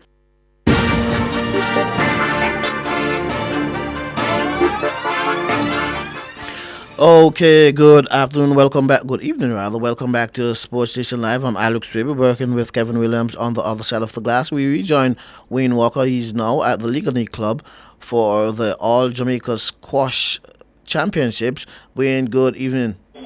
Yeah, good evening to you, Alex, once again. Yes, you're right, we're here at the Ligonier Club. It's the 45th All Jamaica Senior Squash Championships. Third place playoff is taking place at the minute in the men's singles, and it will be followed by the ladies singles, and then they'll bring the house down for the men's final a little later on, and it will include Lewis Waters against Bruce Bars. I've got Lewis. He's watching the third place playoff, getting ready for his game mentally. I'm not so sure how physically he is, but I suppose he's got to be good physically to be in the final. You know, there was a time when he was ranked under 100 in the world, and I suppose at that time he was really, really popping. He's standing right in front of me, and I just want to sort of get an insight into his thought process going into his final a little later on. It's scheduled to go off at 7:30, so it's still going to be the time to go. Louis, thanks so much for stopping and talking to us here on Nationwide 90 FM Sports Nation Live.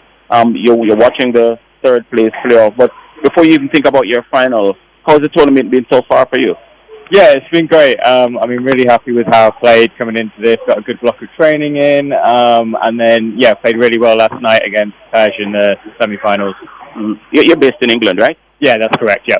You came down specifically to this, or you're on the island and you heard about it and decided to, get your racket and come over and play some squash? No, I came over specifically. I mean, it's probably been about 4 or 5 years since I've been in Jamaica. Like, obviously, I used to play this event quite regularly, pre-COVID, sort of 2017, 2018. So, I wanted to come back and play, basically. Tell me about your semi-final last night.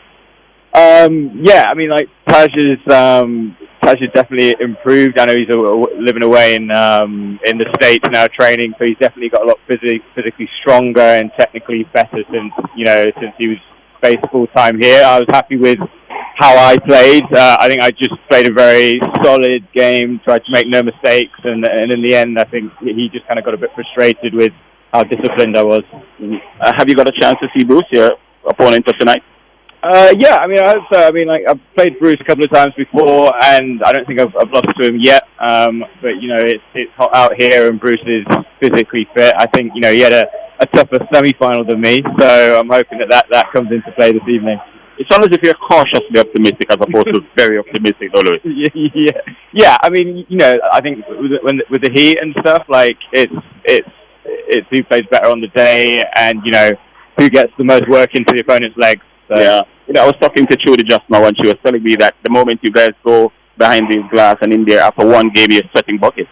Yeah, honestly, it's I forgot how much you sweat. Like being in the UK, obviously the temperature's a bit different. So Yeah. So what are you doing in the UK? You still play the squash at a competitive level? So I've got an advertising company that I run, and then on the side from that, I'm still playing. There's a lot of competitive leagues. Obviously, there's a lot of really good professional players in the UK. So I get to get on court with top ranked players sort of 3-4 times a week. So that's great for my game. It's more like keeping fit and playing it as a recreational level than trying to be competitive, playing tournaments or so on, big tournaments. Yeah, I'm not playing big tournaments now. I mean, I'm sort of 37 years old, so my best days are behind me. Messi's 38 though. True. I mean, I don't know. He's probably got a better physio than me. You need to hire his physio. Right. So let me ask you. You were, as I mentioned, at one stage Wikipedia had you as a player ranked just under 100. Yeah, that's massive stuff. Yeah, it was good. I mean, I think this was when I was probably about 25, 26. I was playing full time then. And yeah, I mean, that was probably the highlight of my career. I was playing, I was traveling around. So yeah, what's happened here? Yeah. All right. So you what are you going to be doing between now and your final? I'm going to watch the end of this match, and then when the women's semi-finals goes on, I'm going to go and start preparing, start warming up, and getting ready to go on court. So you head back to England after this? Yeah, I go back to tomorrow night. Okay. Yeah. All the best to you, Lewis. Cool. Thank you. Good. All right. So you heard there from Lewis Walters. He's going to be in the finals tonight in the men's singles, and as I mentioned, the women's singles will come up in a short time. Not so sure if we could get a chat with someone in the women's singles final, but let's see. That final comes up a little from now, and we're hoping that we could at least get a chance with one of the contenders, Mary Mahfoud, and Meher Traham will be in the final just after this men's third place playoff. Not so sure we can get a chat with any of the women's finalists. They're preparing at the moment, I suppose. Well, let me see if we could get a quick chat with Mary before she goes in. I think Trudy is trying to arrange for us to talk to Mary. Hey, Mary, how are you? I'm good. My name is Wayne Walker. We're talking to you live on Nationwide, Sports Nation Live. It's just sorry to be chatting to you so quickly, so close to your final, because you probably want to mentally get yourself tuned into it. But yeah, what sort of a tournament it has been for you so far? Honestly, it's been a lot of fun. The last All Jamaica we had was in November 2023, so I haven't been back in about a year and a half. So just getting acclimated to the courts again and getting used to it and the competition has been great. Right, I was just going to ask you, what's the tournament been so far? You're now in the final, so you had to go through the rounds, including the semifinals last night. How were those competitions? Yeah, so, the quarterfinals against Loya, she has not been playing, but it was great to have her come out. She's a veteran. She used to play a long time ago, so it was great to have her come out.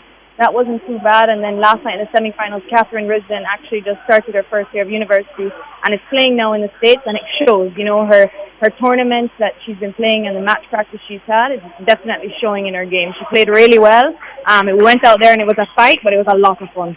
You had a good night rest and a good breakfast, good lunch, and fully fit and ready mentally to go tonight? Yeah, I had green banana and curry goat for lunch. I'm ready to go now. That was heavy stuff. I'm sorry for your opponent tonight. You didn't need yams. Banana, you went and hallelujah. I tell you what. So how was your opponent? I mean, I'm sure you've seen her before. Yes, I have. So Meher and I have played a few times in the last couple of years. She's younger, but she's definitely playing well. I watched her. She's actually won her under 19 category and I believe under 17 as well in the Junior Open. And she has, shown that she's dominant in the sport in Jamaica. So I'm excited to play her tonight. Yeah. I'm going to sort of channel your I'm going to use tennis as an example. Because when people like Nadal and Djokovic are going to play a final, you're standing as if it's nothing. You're going to go in that cage in just a short time. They normally lock themselves away and mentally get themselves right into a particular zone. You're not doing that. Yeah, so I used to when I was a junior and when I was playing competitively and really, no, I'm not. But the truth of the matter is, now squash for me it's just an honor to be able to continue to represent Jamaica and show up. But at the end of the day, I'm truly having fun with it. So that's what my new mentality is going into playing the sport. Very good way to look at it. Just have fun. Yes. And let the rest take care of Definitely. Thanks. All the best to you in the final. Thank you too, Nathan. There you go. All right. So, yeah, there's, of course, one of the finalists in the women's section, Mary Mahfoud, and we're looking forward to see how she performs a little later on. So, yes, Alric, so we're still here at the Ligany Club, and, we're looking forward to two big finals tonight. Okay, we will check back in with you later this evening. We take a break and we come back with more here on Sports Nation Live.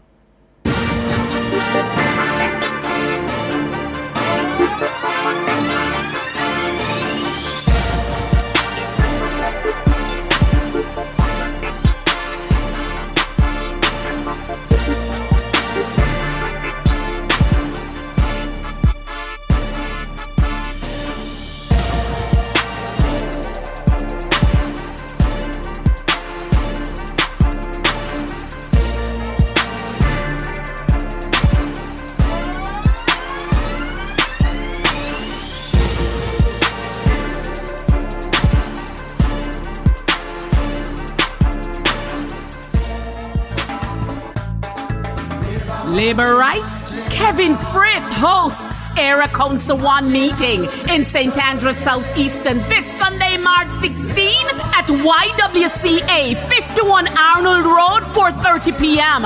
Deputy Leader Desmond McKenzie rallies the team with MPs Juliet Holness, Favour Williams, Matthew Samuda, Dwayne Smith, Senators Apka Fitzhenley, Marlon Morgan, Delano Seavright, Council Caretaker Camilyn Reed and others. We ring the bell as we come to you, standing on a strong record of performance.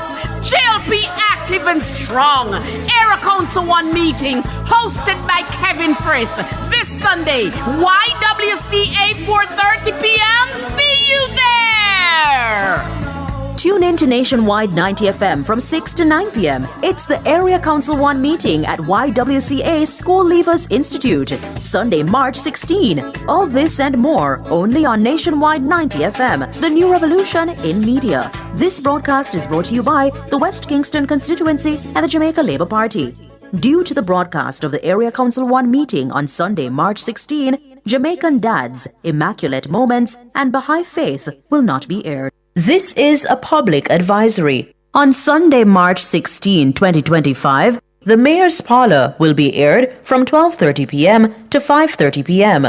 We do apologize for any inconvenience caused.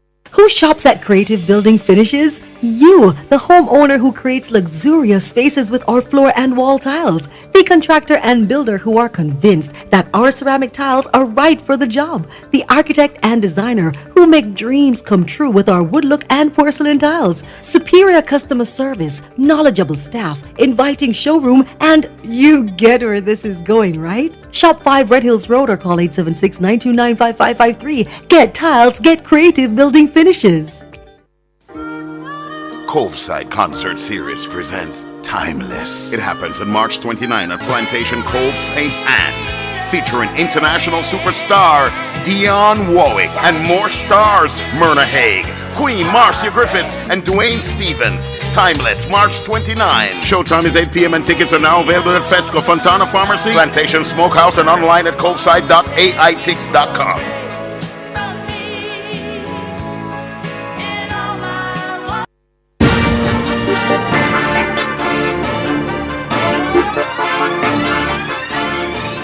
Okay, good afternoon. Welcome back to Sports Nation Live. I'm Alex Swaby, working with Kevin Williams on the other side of the glass.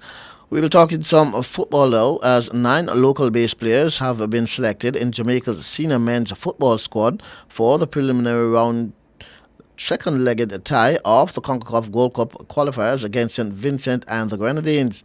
Game 1 is set for the Honest Vale Stadium on March 21 before the return leg on March 25 at Sabina Park. Coach of the Reggae Boys, Steve McLaren, spoke with the media. I've got to say this morning I woke up quite buoyed after last night. A great night at the National Stadium. Cavaliers against Inter Miami. And what it was to see the stadium full house. I know we nearly got it against the USA, but to see a full house, that's the goal. I said to everybody, all the staff, everybody I spoke to this morning, that's the goal, to fill the stadium. So it was great to see. What a great game. Spirited, I thought, performance from Cavaliers.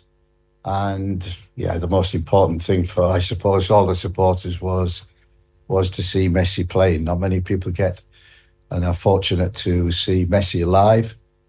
But Jamaica saw that last night. So we appreciate that from him, because he didn't have to come. I spoke to Mascherano before the game, and he said he wanted Messi to come and to play for the Jamaican people. So that's what he did. So we thank them for that. So it was a great night and a great performance by Cavaliers. The squad, we have obviously some injuries within that squad. We have Dishon Bernard, Greg Lee, Mason Holgate, who just pulled out yesterday. He has been playing in pain with his toe, and the club want to operate on that next week. They need him to play Saturday, so he'll have an injection and then an operation to remove a blackened toenail next week. So he's not eligible for us. And as we know, Antonio is recovering remarkably well. I spoke to him a couple of weeks ago, Really positive, really in good form. In his rehab, he's on the treadmill, he's running, and he tells me he's going to be ready for the summer. Knowing Mikel, that could happen. So we keep our fingers crossed for that. And also Romario Williams, I spoke to last week and this week, who also has an injury. He's in pre-season. He is playing, awaiting surgery, which he needs, and so not available for this. One person, Damien Lowe, is not available. He's fit, but not available. He has personal issues, which he needs to sort out next week. So he's not available for the first leg, but we've put him on standby for the second leg. So we see the outcome of that one.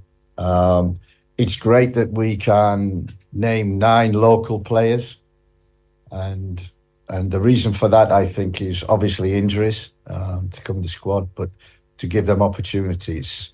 The camp we had a few weeks ago, the 2 games against Trinidad, the work for nearly 5 days with them gave me a great insight into the abilities, the characters, and I really enjoyed that camp, really enjoyed the 2 games. And from that working with them has given me confidence in which I can put them in the squad and know that they will do the job. So that's good.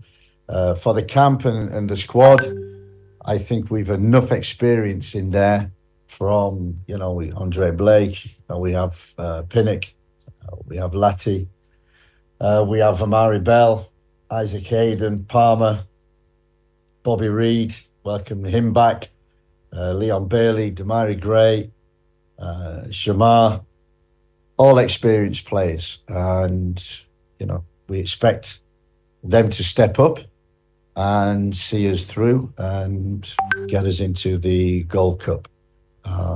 One other item concerning the staff, Richard Hartis, who was my assistant and goalkeeping coach, has, about a month ago, 6 weeks ago, moved to Besiktas in Turkey with Ole Gunnar Solskjaer.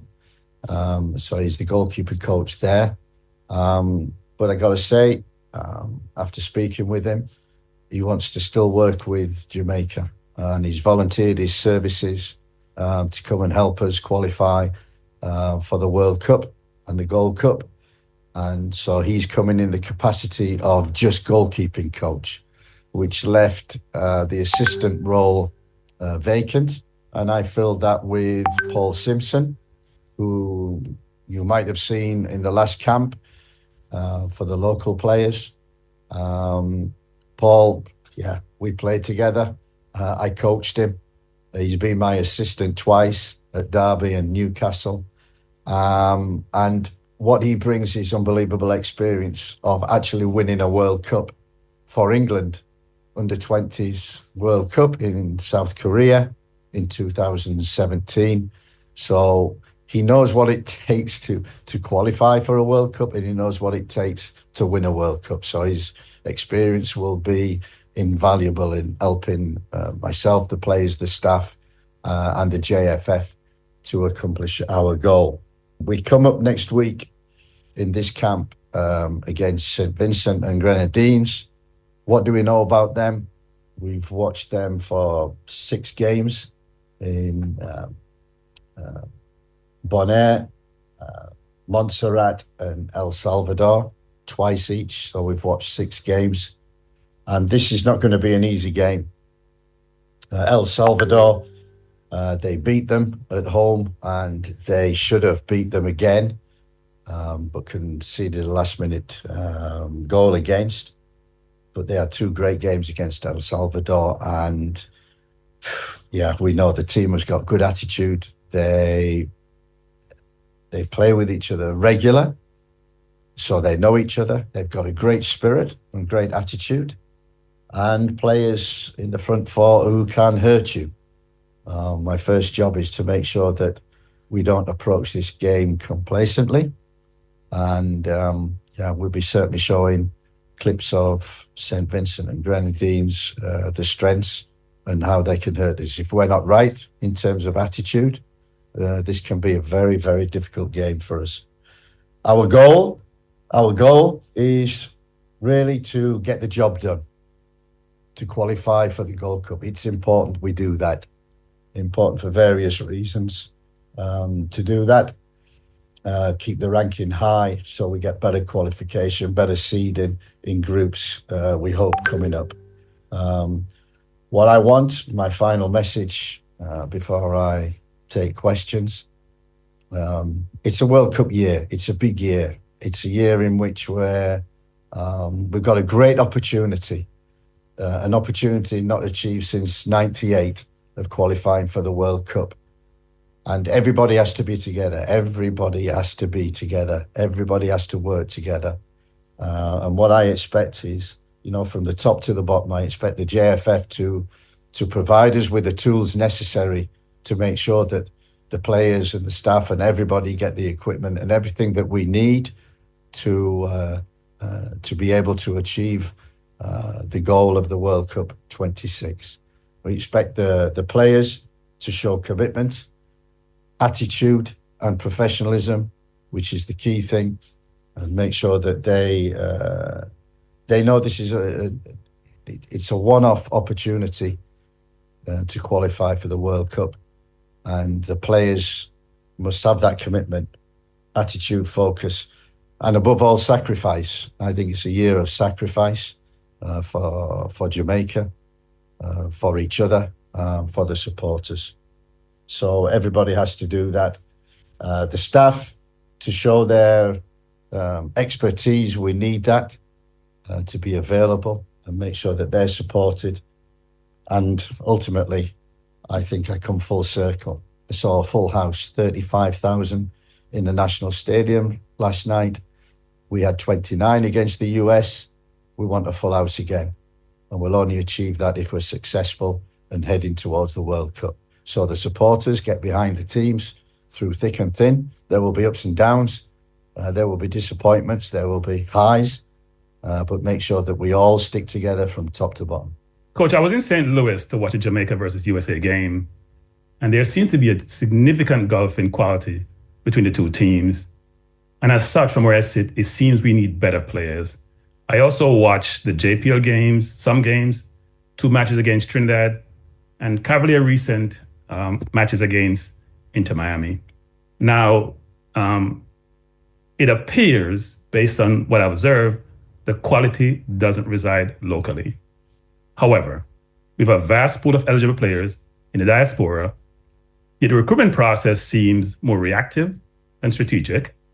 As such, what structured approach, if any, is in place to actively scout, track, and engage its players before they commit elsewhere? And what are you doing specifically to source these players? Yeah, when I took the job, recruitment was probably, apart from the squad players, the players that were already playing, the next most important job was scouring Europe, America, wherever we could, for dual nationals, players who could play for Jamaica. And all we're looking for is to develop and improve the present squad, and to improve the present squad by recruitment. That recruitment process started from day one, with conversations with a host of players, England, Europe, in the USA as well. And that's ongoing. I think we spoke about this a few months ago, about, what it takes to get a passport in Jamaica. And the process is very long. It's very patient wearing. And we have several players now who are very close to achieving the passport that is required for them to play for Jamaica. It's been too slow. The process hasn't been, sometimes we're flying and sometimes we're close and then we're far away. There's a lot of things to get a passport and a lot of documents that the players have to collect, and documents from, you talk about grandparents, so 30, 40 years ago, trying to find birth certificates, etc., in the parishes in Jamaica has been very difficult. But we're on with about 5 or 6, and we're only going to recruit players who can improve the present squad and the present team. So that has always been the goal from day one. That process is ongoing. There are a lot of people, especially in the UK, who are working towards that. A lot of people over here also, Devon Porter and Ian Campbell, through Roy Simpson, are working to get the Europeans nationalised so that they can play. Our goal is to have them available we have 2 friendlies in the UK at the end of May, 2 World Cup qualifiers. Hopefully we get through the next 2 games, the Gold Cup, and then hopefully we have the group stage of the World Cup. So we have a bit of time. We'd like them earlier. It's not been possible, but we're working damn hard to make sure that we better the players, better the squad, better the talent that we've got in there. I just watched the press conference with Thomas Tuchel, the England press conference, and he was asked the question about the working arrangement he has with the England FA. And the question was more around, can you actually work remotely? And he noted this was only in the inception of the role, that he's been to over 25 games, only goes back to Germany to be with his family. You are currently working remotely. Can you truly be effective in your role working remotely? And do you go out to see potential recruits and go to a number of games to watch them to see if they can add value to your team? Yeah, that's exactly what I do and will continue to do. Lewis Baker, he was recently recalled from his loan at Blackburn, and he's been in fine form for Stoke this year. What, if anything, can you tell us about your recruitment for Lewis? And is he someone that Jamaican fans can expect to see sometime soon? I'm not going to discuss individual players that we're looking at and what stage they're at. Lewis is on the list. And another one that the process is very slow. But yeah, it's great to see him playing for Stoke, playing very well. We're in constant contact with him, and the process goes on. How much of an influence did the caliber of opponent have on the selection of this squad? We know this is going to be a difficult game. So the squad that we pick is the strongest that is available to us at this present time, what I think, and a squad that is good enough to get the job done. It's with experience, players who have played regular. We welcome back a lot of players who haven't played since October, like Bobby Reid, like Ethan Pinnock. So we're confident that we can get the job done with the squad that we've got, and it's the strongest squad I believe that we could pick. Okay, and also from last night's game, I'm not sure if you watch it, but were there any players that you were impressed with their individual performances from the Cavaliers team, of course? Yeah, obviously, you know, we were there to, and I've seen Cavaliers probably more than any other team, so I know the players well. We had them in camp also. And yeah, some players were very, very close and now really on standby for the squad because we've had injuries already this week. We've got a weekend to go, so we'll probably get more injuries and fallout. So we need replacements. And no hesitation, we have players in the UK, but also local players now. You know, we've included King is an integral part of our squad and our team. Ainsworth obviously comes into that as well. But they have many good players. We looked at Atkinson, at Calvin, at Shamal Watson, Adrian Reed. So there are many good players in the Cavaliers squad and team, and they proved that over the 2 legs against Inter Miami.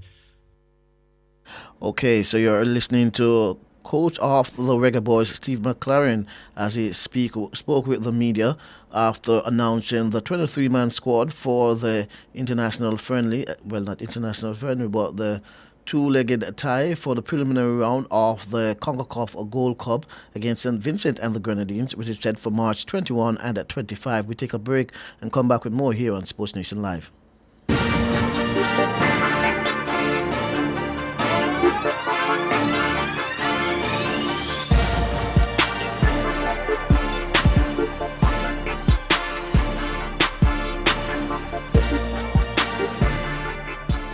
Breaking news. The Big Bite Food Safety Show now airs on Nationwide 90 FM with your host, Alison Richards, the Food Safety Girl. Join Alison every Tuesday from 1 to 2 p.m. as she serves up expert advice, tips, and insights on everything food safety. Stay informed, stay vigilant, and remember, food safety is everybody's business. Don't miss a bite of the action. Tuesdays at 1 p.m. only on Nationwide 90 FM, the new revolution in media. In our next episode, we'll be reading between the labels. What you need to know. Tune in to Cliff Hughes Online from 10 a.m. to 1 p.m. as we broadcast live from the Water Means Food World Water Day Forum and Training Session at Ebony Park Heart Academy, Osborne Store, Clarendon on Thursday, March 20. Join us for exciting displays, exhibitions from agricultural agencies, on-the-spot prizes and giveaways. Plus, get practical training on water use efficiency for your farm. Don't miss out. Come learn, connect, and celebrate World Water Day. So tune in to Cliff Hughes Online from 10 a.m. to 1 p.m. It's the Water Means Food World Water Day Forum and Training Session at Ebony Park Heart Academy, Osborne Store, Clarendon on Thursday, March 20. All this and more only on Nationwide 90 FM, the new revolution in media. This broadcast is brought to you by the National Irrigation Commission Limited. Irrigation, making the difference in agriculture. Okay, good evening. Welcome back to Sports Nation Live. I'm Alex Freeby, working with Kevin Williams on the other side of the glass. We continue that discussion, well, not discussion, but that press conference with the coach of the Reggae Boys, Steve McLaren, as he spoke with the media earlier this week after announcing the 23-member squad for the preliminary round two-legged tie of the CONCACAF Gold Cup against St. Vincent and the Grenadines.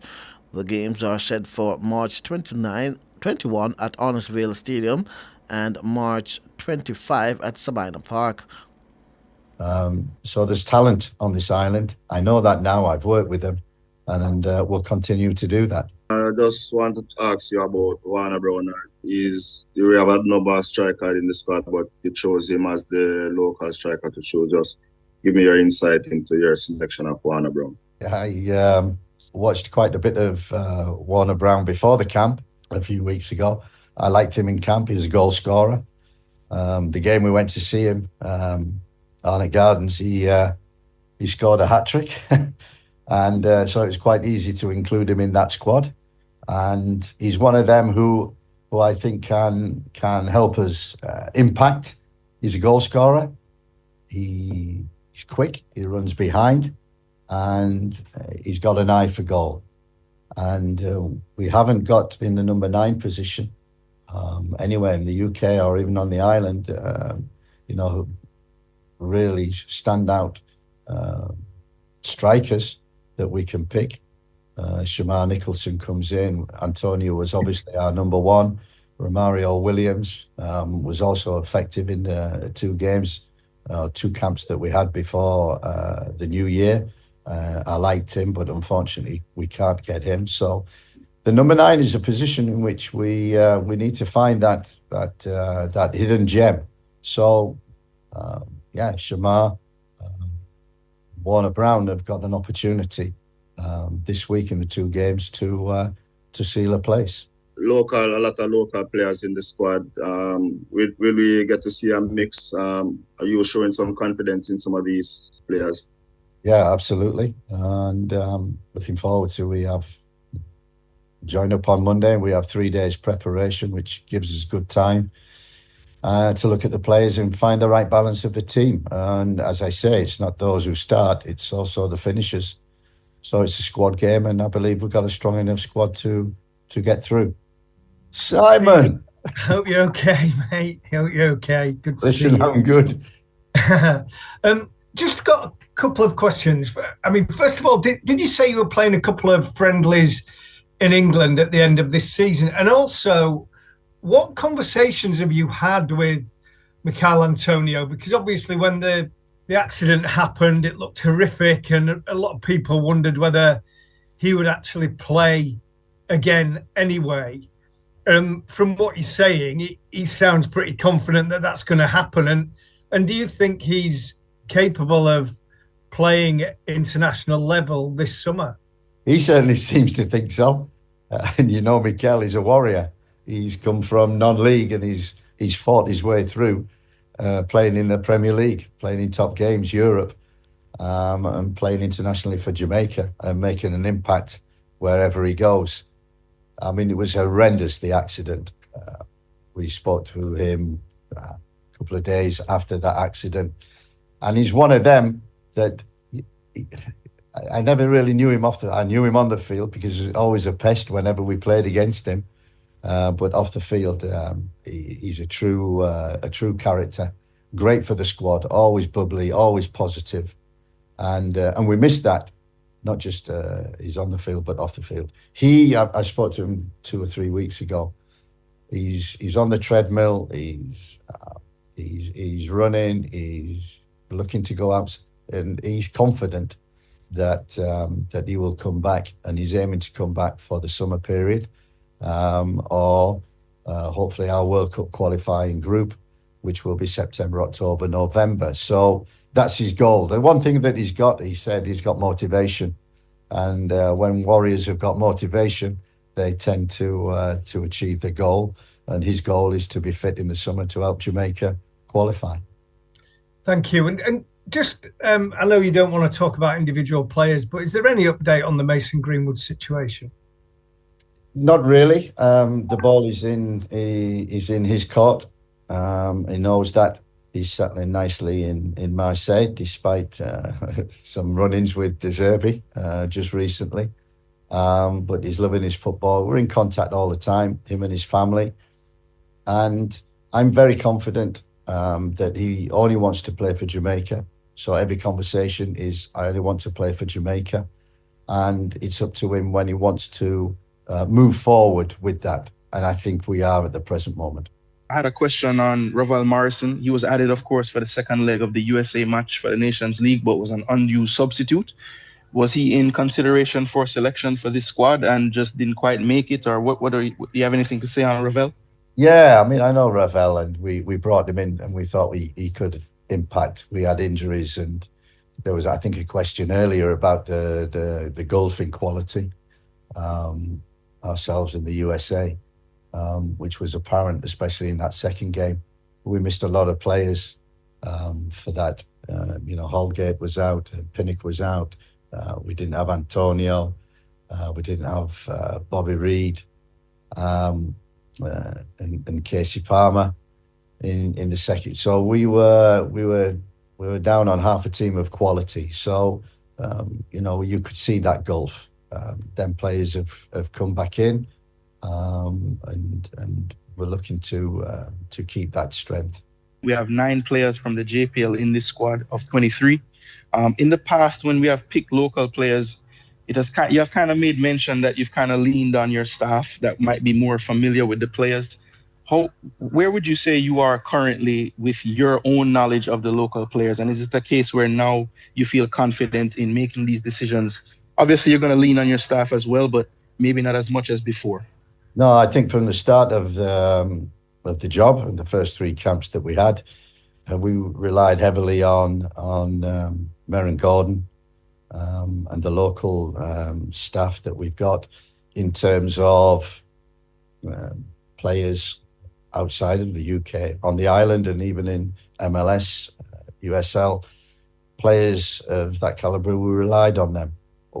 The big advantage is that over them 3 camps that we've had, we've seen a lot of players because of injuries. We've had to call in players, and we've looked at some and looked at others and discovered some gems and others who were not good enough. And we just felt that the camp in January that we had in the games in February against Trinidad, working with the players closely day in, day out, living with them in hotels and the technical centre, that we got to know these players very well, the habits, the character. And in that 3-week period that I was over, watched a lot of games, but working with them, that's where you truly see the players. So it was great, that camp, and great working with them. And you're absolutely right, that gives me confidence that I didn't have before in terms of the quality and the character of local players. Now that I've seen them at close hand, no hesitation in putting local players in who I think are the best for the job, best for the squad, and especially for these two games. In the local Premier League, we have an attacking midfielder called Mikael Ellis, who has actually been doing pretty well. Do you know anything about him? And also, recently, we had a U17 World Cup qualification, which we had a young striker, Seymour Reid. I noticed you mentioned strikers just now. He's a young player who's been training with his MLS outfit and is also playing in the MLS Next Pro. Any reasons as to why he couldn't have been invited in this camp? Yeah, we've got a little bit for experience, but we certainly know the boy Fuller. And while we were over the last camp, we did have a couple of days at the technical centre where the under-17s were preparing for their camp. So we saw a lot of them players and the ability and the talents that they've got. And that was apparent in the games. Unfortunately, they got knocked out unexpectedly when probably they expected to go through. And yes, I think you're absolutely right. We need to look at these players even closer because age is not anything. If they're talented and they're good enough and they're better than what you've got, no doubt we will put them in. So these are two players that we've got on the radar and we will certainly be following. As I say, for the summer, we've got heavy recruitment already in process, and different names coming to us every day, not just players in England, but also in America and other countries. So recruitment is certainly one of them important aspects of building this squad so it's strong enough to qualify for the World Cup. Regards to Leon Bailey, after he had scored in the first leg against Club Brugge in the Champions League, he said he was really looking forward to playing in the Gold Cup qualifiers and eventually making it to the Gold Cup. He also admitted that he's had a fairly tough season, but he's a warrior, like you mentioned, similarly with Michail Antonio. What have your conversations been with him since that last USA game in November? I know that he's been sort of in and out of the Aston Villa team, but how much confidence have you seen from him in recent games and just in your conversations with him? Yeah, the conversations are always positive. I'm very honest. We were very honest after the 2 USA games, and we followed him. I follow him very, very closely, and it's no coincidence. Unai Emery, he when the big games are on, when they have to win, he always puts Leon in the team. He's got a lot of games, a lot of rotation going on. That's why he's in and out. His fitness is good when he plays. He feels good and plays well. And, you trust the judgment of top managers, and Unai Emery is a top manager. And when he picks Leon for the best games, and he's certainly over the last few weeks, certainly impacted whenever he's played. And that's what we expect. And that's the conversation that we have with Leon and everybody, Damari Gray, anybody who comes.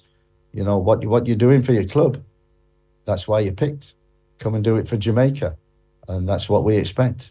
Yeah, and second question, in all of the squads that you've chosen, you've given a lot of credit to your assistant, Meron Gordon, who has been able to, help you with some of the local players and some of them who were, based in some of the European countries and in America and so forth. Have you gotten more comfortable in squad selection, especially after having that camp, knowing more of the local players while trying to blend that in with the European-based players? Yeah, I think when I took the job, I knew the squad. I knew the UK-based players within that squad. I knew the UK-based players that the JFF have been trying to recruit as well. The one thing I didn't know was the local talents how good they were. And as you're saying rightly, I've gained confidence in terms of selecting local players.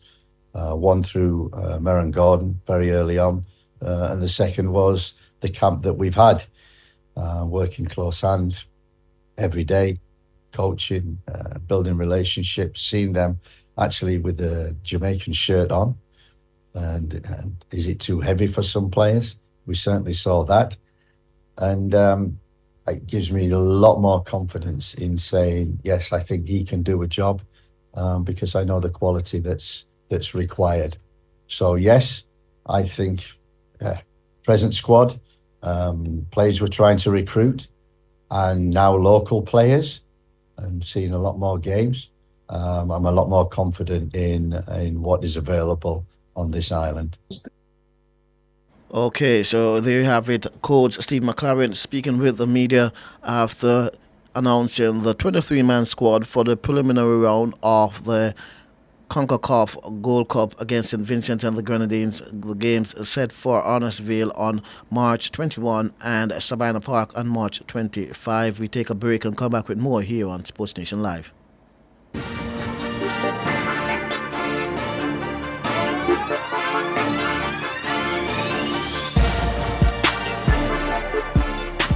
Trust, integrity, compliance. These are the pillars of a strong business. And at Dodge & Global, our audit services ensure your financial statements are accurate and reliable. Stay compliant and gain investors' confidence with our expert auditors. Call us today at 876-929-3670 or 876-926-5210. Email us at info@dodgen.global. Visit us at dodgen.global. Dodge & Global, smarter and more effective decisions. Hurt less with Pharma Joint Flex. Taking Pharma Joint Flex daily helps to repair, replenish, and revitalize worn, damaged cartilage that causes joint pain. Do you suffer from arthritis and chronic joint pain? Then Pharma Joint Flex is the remedy for you. Our all-natural formula contains glucosamine and chondroitin, ingredients for joint repair, so you can get relief. Ask your pharmacist or doctor for Pharma Joint Flex, distributed by Massey.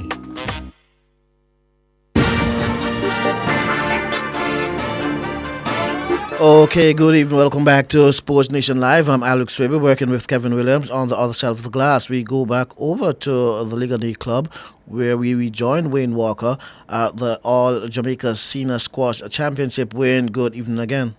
Good evening to you again, Alex. We're still here at Ligani Club, of course, for the 45th staging of the All Jamaica Senior and Junior Squash Championship. So we did tell you that the women's singles final would have gotten underway at 6:30, but it's not quite, because there's another game before us, and then we still have to wait a bit to see Mary and Mahan in action. Of course, later on, Lewis will take on Bruce in the men's singles final, and that will bring down, I suppose, a curtain on another successful staging of the 45th staging of the Jamaica Squash Association. I've got a president here with me, Karen Anderson, of course, and he's going to sort of give me an insight into the last couple of days that she's seen and the quality of squash. Madam President, good evening. You're live on Sports Nation Live on Nationwide 90 FM.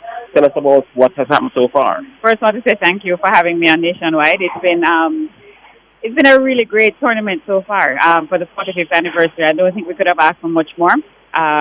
We've had some really competitive matches in the men's open, ladies open. We were oversubscribed in the men's open, which has not happened in years. So that was normally we're scrambling to try and get some players, but this year it was oversubscribed, so that's a good thing. We have record number of entries for this year. You know, we're building back up our cadre of players, and this year is a good indicator of that. We have about 60 participants across the board in the various categories that we have playing. And it's just been really competitive and interesting and exciting and fun squash that's been taking place this entire week. You know, one of the things that I always have a problem with the associations like squash and tennis is that the events tend to sometimes creep up on you. This time it didn't. We knew about it before. I mean, Trudy and the group has been doing a great job in sort of promoting it, and we get the information on a regular basis, I can tell you, always kept up to date. And that in and of itself tells you about the sort of interest that is sort of coming back to squash. It's low, but it's short. Mm-hmm. Yeah, we had a really big hit from COVID, and we've taken a little longer to recover than others. But I think we're getting there. And, you know, we've in the last year and a half, we've made a really big push to promote the sport and to really get the message out there. We've been a very hidden secret for a number of years, and why should we be? We're a great sport. It's now an Olympic sport. It's exciting when people first come and watch it. They want to come and play it. And so why should we be hidden and be kept a secret? So we've really tried to promote the sport. We don't get as many butts in the seat, but what we can do is we can get butts in the seat, but we can also get streaming, and we can get various avenues, so we can get a return on investment for our sponsors. Yeah. And one of the things that when I came here, I saw the place looked shiny and new. Not necessarily like the track at the stadium. Maybe you need to put the Jamaican colors in here as well, but it looks shiny and new. What have you done to the place? Well, we've actually we've improved the lighting. The lighting was a major issue before. We haven't been able to improve the floor, but what we've been able to do is improve the lighting, so that helps at least. We fixed the front wall, so the front wall is more bright. There aren't as many patches on the front wall. So we've just tried to spruce up the place a little bit, paint it, get it ready. This is something different. I just didn't know what it was. I'm happy that you're breaking it down for me. Yeah, you've got two fantastic finals coming up tonight. They're big finals, really, really big finals. I'm sure you're looking forward to those. Yeah. Well, in the ladies category, we have Mary Mahfood, who is the defending champion. She's a two-time defending champion. Going up our up-and-coming junior, Mehar Trehan, who is a Caribbean under-17 champion. And so she played number one for the team, for the senior team at the Senior Caribbean Championship in August of last year. So she's coming up, and I think she wants to stamp her mark on the ladies senior championship. So I think it's really going to be a very interesting. It's going to be a contrast of styles. Mary with the power and the strength and the aggression versus Mehar, who is more guile, more thought, But what can I tell you? I fear for Trehan, because I was talking to Mary a couple of minutes ago, and she said she had boiled banana and callaloo and curry chicken, and she's coming out to sort of to devour. I mean, she's going to devour her opponent today. Well, that's how you have to play. You can't have any mercy out there for anybody, and that's how Mary plays, and that's what you need. You need that level of aggression out there. You can't be passive. If you want it, you have to go for it. And nobody can ever say that Mary doesn't go for it. And so, if Mehar wants it, she's got to go for it too. She's not afraid though, and that's going to be very interesting. Right. All right, lastly, I'm going to give you an opportunity to shout at your sponsors, because I know how important and how crucial they are to you. Yes. Go right ahead. Boiler Co., GK Capital Wealth, Blind Design, Water, Encore, and Select Brands have come on in a big way for Jamaica Squash Association. And we want to thank them extremely grateful to them for coming on to support our All Jamaica in the 45th year. It's hard to keep sponsorship, it's hard to get sponsorship, but they recognize the benefits and the return on investment that they get from sponsoring squash, and we're very grateful for that. So thank you very much. And still, if there are any squash junkies out there who are still interested to come and see the final a couple of hours, could still come down, because they're two fantastic finals. In fact, I'm just seeing Mary getting ready to make her way into the cage, and who knows what kind of final we have in the offing. Once again, Madam President, thanks a lot and congratulations. Thank you so very much, Wayne. Always a pleasure. Not a problem. All right, so Karen Anderson, President of the Jamaica Squash Association, they're giving an overview of what has taken place here at the 45th staging of this event. And yeah, I tell you what, Mary and Mehar are getting ready for one fantastic final, we hope. And then a little later on, we'll see Lewis and Bruce. So, Alric, the atmosphere here is good. We're seeing some stands where you could get Jamaican colors to buy. And it's just a very good atmosphere here at the Ligonier Club. And we're setting ourselves up for two very, very fantastic finals to bring the championship down to a close. Okay, then we hope we'll be able to touch base with you after the finals, if the show is have not ended. Okay, so that was Wayne Walker at the Ligonier Club for the 45th All Jamaica Senior Squash Championships. We take a break and we come back with more here on Sports Station Live.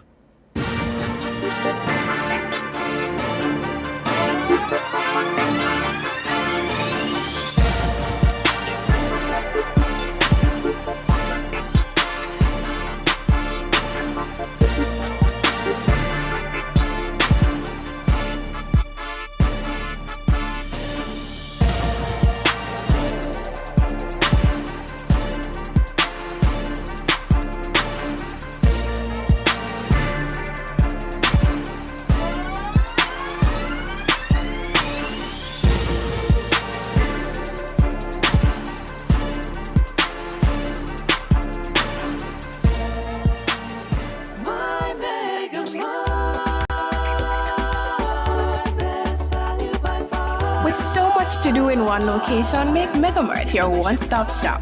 Pick up your groceries and houseware needs, grab a bite and pay some bills, fill your prescriptions and see the beauty products in our pharmacy. All in one amazing location.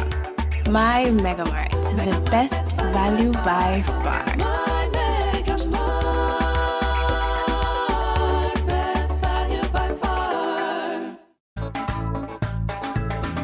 Labor rights? Kevin Frith hosts Area Council 1 meeting in St. Andrews Southeastern this Sunday, March 16 at YWCA 51 Arnold Road, 4:30 p.m.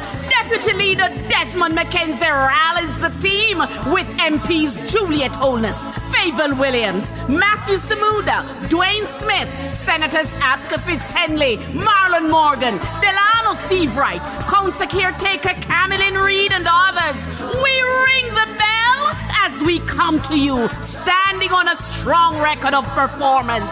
JLP active and strong. Area Council 1 meeting hosted by Kevin Frith this Sunday, YWCA 4:30 p.m. See you there! Tune in to Nationwide 90 FM from 6 to 9 p.m. It's the Area Council 1 meeting at YWCA School Leavers Institute, Sunday, March 16. All this and more only on Nationwide 90 FM, the new revolution in media. This broadcast is brought to you by the West Kingston constituency and the Jamaica Labour Party.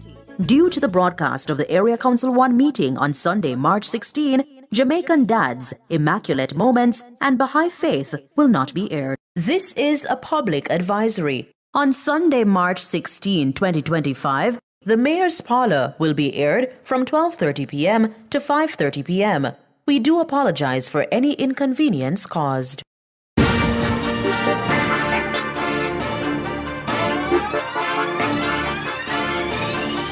Okay, good evening. Welcome back to Sports Nation Live. I'm Alex Swaby, working with Kevin Williams on the other side of the glass. And if you are watching on YouTube, you'll see I have my co-host for this swimming segment or splash segment, Coach Gillian Millwood. Coach, introduce yourself. Good evening.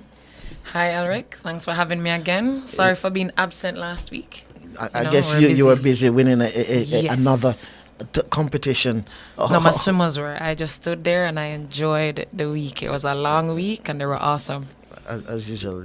I mean, yeah, well, but let's stay. We're talking with Zach Randall today. Zach, he had a high school career where he was a member of the fastest 200-meter freestyle relay team in high school history with Johnny Thompson, Rajif Redeye, and Kyle Sinclair, hope I'm pronouncing that name properly, at Wolmer's in 2020. That team did 1 minute 43.17 seconds, and the fastest ever with Campion in the 4x100 meters medley relay in 2022 with a mark of 4 minutes 35.15 seconds, and that's as fast as me, but everybody can't be as fast as I am. So we're joined by Zach online. Zach, good evening. Good evening, Eric. Thanks for having me on the interview. It's my pleasure. See that Zach is not as fast as I am, but not on the line. Zach, we just mentioned some of your highlights while you were at school here in Jamaica. Share with us some of your high points, some of your outstanding performance. Which one you thought were some of your outstanding performance while you were in high school out here in Jamaica? When it comes to the outstanding performances, I usually focus on representing my country in swimming. So in 2019, I made the Curfton CC team. I also did the same thing in 2022. So those are my main highlights, along with representing the country in the Curfton Triathlon and Aquathlon Championships in November 2022, I believe. Apart from that, it would probably be just breaking some records and winning meets for my club or high school. Okay, and I'm sure you are familiar with Gillian. She's here with us. Gillian? Randall, how you doing? I'm good. Yeah, man. Thanks for joining us. And big congrats on you and your team winning your conference. Tell us about that. You know, who's involved with your conference? What does that conference mean? Go ahead. So basically, in college swimming, every school is divided into obviously Division 1, 2, and 3, but every Division 1, 2, and 3 school is divided into different conferences. So the biggest schools you'd see there in the SEC, Southeastern Conference, there are different names for different conferences, but my school is in the Northeastern Conference, and we won that championship over the past 3 weeks, I think. Okay. And give us like two teams that are involved, two schools that are in that conference. So our main competition for that meet was Wagner College. Okay. Another big competitor was Long Island University, and that's for the men's side. On the women's side, you have different colleges called Sacred Heart University, St. Francis University, Stonehill College. So it's a mix of different schools. All right, so you had spoken about your national representation and going to Carifta as well as CCCAN. So we are aware that over the past few years, how it has been, what are the major supporters of Carifta swimmers in general, you know, from the various countries. So you would have seen people that you competed against and, you know, teammates with. You can tell us a few of those and where they're from. Yes, so it started even way before I was even thinking about college. In 2019, when I represented the country for the first time, there were people from the Bahamas that I would always recognize, people like Errol Thompson III, and Luke Kennedy Thompson. He was one of the main people that I saw in 2019, and then it just kept going. When I came back in 2022, Errol Thompson was still there. Zaylee Elizabeth Thompson was there. And that's about it from my competition. I don't recall seeing anyone else. Oh, no, actually, Jack Barr from Bahamas was also there. Nice. But I didn't recognize him at the time whenever I saw the same event. So those are just the main people that I would see. There are other Caribbean swimmers, but they would either be too old or too young for us to be in the same Carifta competition. Awesome. So just take us through like how you would be balancing training and school in your typical week. Right now, of course, you're just doing your postseason maintenance, but you know, leading into what conferences, you'd have meets starting October, November, then your main competition will start January, February, right? What is a typical week for you to balance all of that to get it done? Okay, so in the peak of our training, we do 2 morning practices, which is on Tuesday and Thursday, and that's also followed by afternoon practices on the same Tuesday and Thursday. So on Tuesday and Thursday, we do 2 practices in one day, and then from Monday through Saturday, we always practice in the afternoon. So practice in the afternoon every day up until Saturday, with the mornings in the Tuesday and the Thursday. So in the meantime, when I'm not practicing, I do my best to go to class, study, and also try my best to recover. On Sunday, our coach implemented a study hall kind of thing where students have to come in, the student athletes have to come into the pool and put in at least 2 study hours. Okay. So that helps a lot with my schoolwork. Yeah, that sounds very collaborative in terms of the study hall, but that's very different from what you would have been used to coming up in at Y Speedos and your programs coming up. In terms of, you know, Monday, Wednesday, Friday, and Saturday would be mornings. You'd have maybe more the afternoons off than anything. How was that adjusting? How did you find the adjustment there? Difficult, more attractive, what? Well, the only thing that was very difficult for me was actually walking to the pool rather than having my parents drive me there. So on the Tuesdays and Thursdays, I'd have to wake up at about 5 a.m. and then have a 10-minute walk to the pool. That's the hardest part. Apart from that, it's something that I'm pretty used to. I've been doing morning and afternoon practices for probably over 6 years, so it's normal for me. Okay, and Randall, you're at Howard now. Tell me what prompted you to select Howard for your tertiary education, and why would you recommend Howard for Jamaican and other Caribbean swimmers? Well, first off, when I was applying for schools, I wasn't really aware of the standards that were required in terms of swimming for different schools. So some of the schools that I applied to, there was kind of a long shot for me in terms of the times. I didn't recognize how fast I needed to be to go to some schools. Also, there were people at Howard who were telling me that I would be a good fit for the team, people like Jordan Payne, Carson Gibson. They were telling me it's a good school and it's a good program for Caribbean swimmers, simply because Caribbean swimmers have been at Howard for so long. Mm-hmm. And apart from that, I know Coach Nick was the only D1 coach that gave me a chance to swim at the collegiate level. There were other coaches I spoke to, but they were D2, D3. So Howard was the only D1 school that I could have gone to and swam at. And apart from that, Howard is a very good school. The name was bigger than the other schools I could have went to, especially to swim at. So. How are you enjoying the experience outside of the pool, or you don't get much time to enjoy it with schoolwork and training?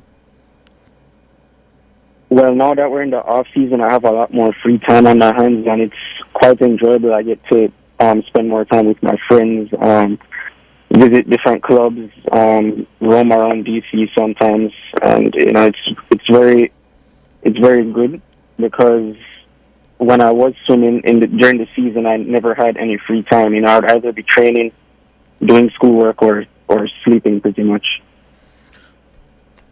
Right, and tell me, Jamaica's swimmers, Jamaica and the Caribbean really, or swimmers tend to perform really well at the age group level, but we don't see a lot of Caribbean swimmers moving on to the Olympics and other major competitions. Tell me, now that you're at Howard and you see the program, how much is it possible for you to use experience and the facility at Howard to prepare you to see represent Jamaica at the next Olympics?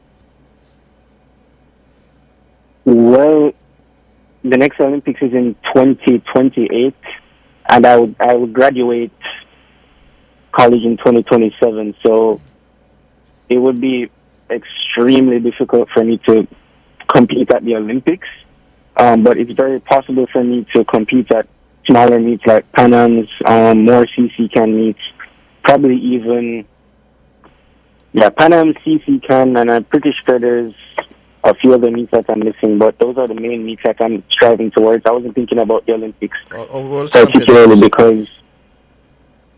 Sorry? Oh, probably World Championships. Yes, the World Aquatic Championships. Yeah, that was the meet I was missing.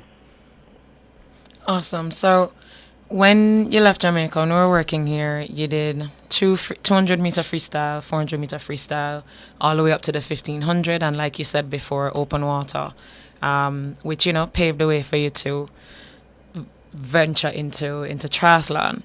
How much has there been a change in those events as you've gone on to Howard? Is the training different from at home?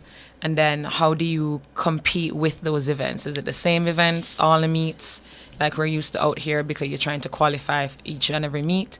Or do you get to switch it up each meet as you go on? Okay, so in collegiate swimming, you get only 3 solid events to compete at in the conference championships, in your respective conference championships. So my 3 events can switch up year by year due to how many events I can swim and score. So last year I swam the 500 free, the 200 free, and the 100 free. That's in yards. And then this year I swam the 50 free, 100 breast, and the mile. So my events can switch up every single year. And in terms of training for such events, yes, it's very different. It's much more specific than at home due to the fact that we have different groups called sprint group, distance group, mid-distance group, I was mainly in They the discus specialize group in this that year. age. Yeah. They also have different stroke practices, and also our weight room program that's specialized for swimming. So the training is much more acute than in Jamaica. Right, and finally, Randall, tell me, you would have gone through the process in terms of selecting a university or college to study. What would you recommend to Caribbean swimmers, Jamaican and swimmers around the Caribbean? What would you tell them to be aware of when they are seeking tertiary institution to swim and study? Well, the first thing is it's how comfortable you would be with the school. So I feel like a lot of Caribbean swimmers, they would be extremely fast, and then they would see different coaches reach out to them, and they would just choose the fastest program. And I feel like you can't do that because you don't know how well you would fit in with the program or the other athletes there. So that's the first thing you need to take consideration of. You also have to pay attention to the finances, because when it comes to a lot of these schools, they have very specific requirements of you once you make their team, and they could easily take away your money. They could take you off the roster. So you need to choose a program where you would be solidified and where you can actually perform. And also, once you get into a program, you need to actually keep training, because a lot of athletes, they would break into collegiate swimming, and then they would just take an ease off swimming just because they feel like they made it, and that's not the case. The collegiate swimming season is very short. It's from probably September to February, and that's not a lot of time to actually put in solid work in the pool. So you need to be fit and ready for the season before you even get to college. And that's probably about it. Right. Okay, Randall, thanks much for stopping by and talking with us. We wish you all the best in your swimming and studies as well. Thank you. All right, later. Okay, so that was Zach Randall, one of Jamaica's swimmers, national swimmers. We take a break and we come back with more here on Sports Nation Live.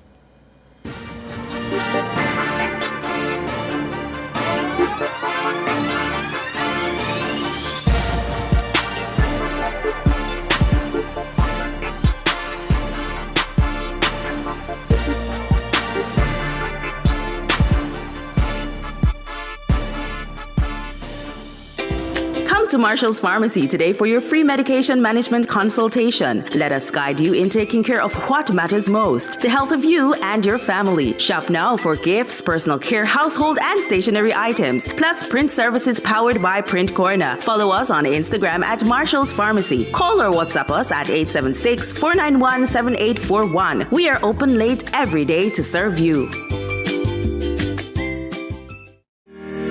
Looking for unique furnishings for your home or apartment? Modern Woodcraft offers custom-built pieces for your bedroom, living and dining room, and entrance tables. Choose your preferred color or supply your own fabric for a personalized touch. We also build custom kitchen and bathroom cupboards as well as house doors. Visit us at our new location, 88 Malines Road, Kingston 10, opposite Sundown Crescent. Call 876-620-7460 or 876-565-2162. Modern Woodcraft, making your home look better for less.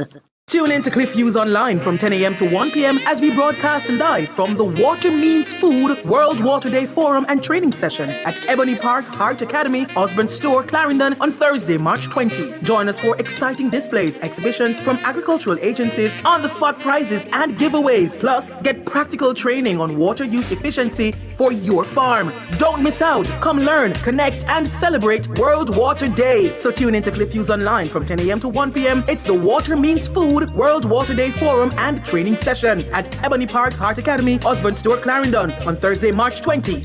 All this and more only on Nationwide 90 FM, the new revolution in media. This broadcast is brought to you by the National Irrigation Commission Limited. Irrigation, making the difference in agriculture.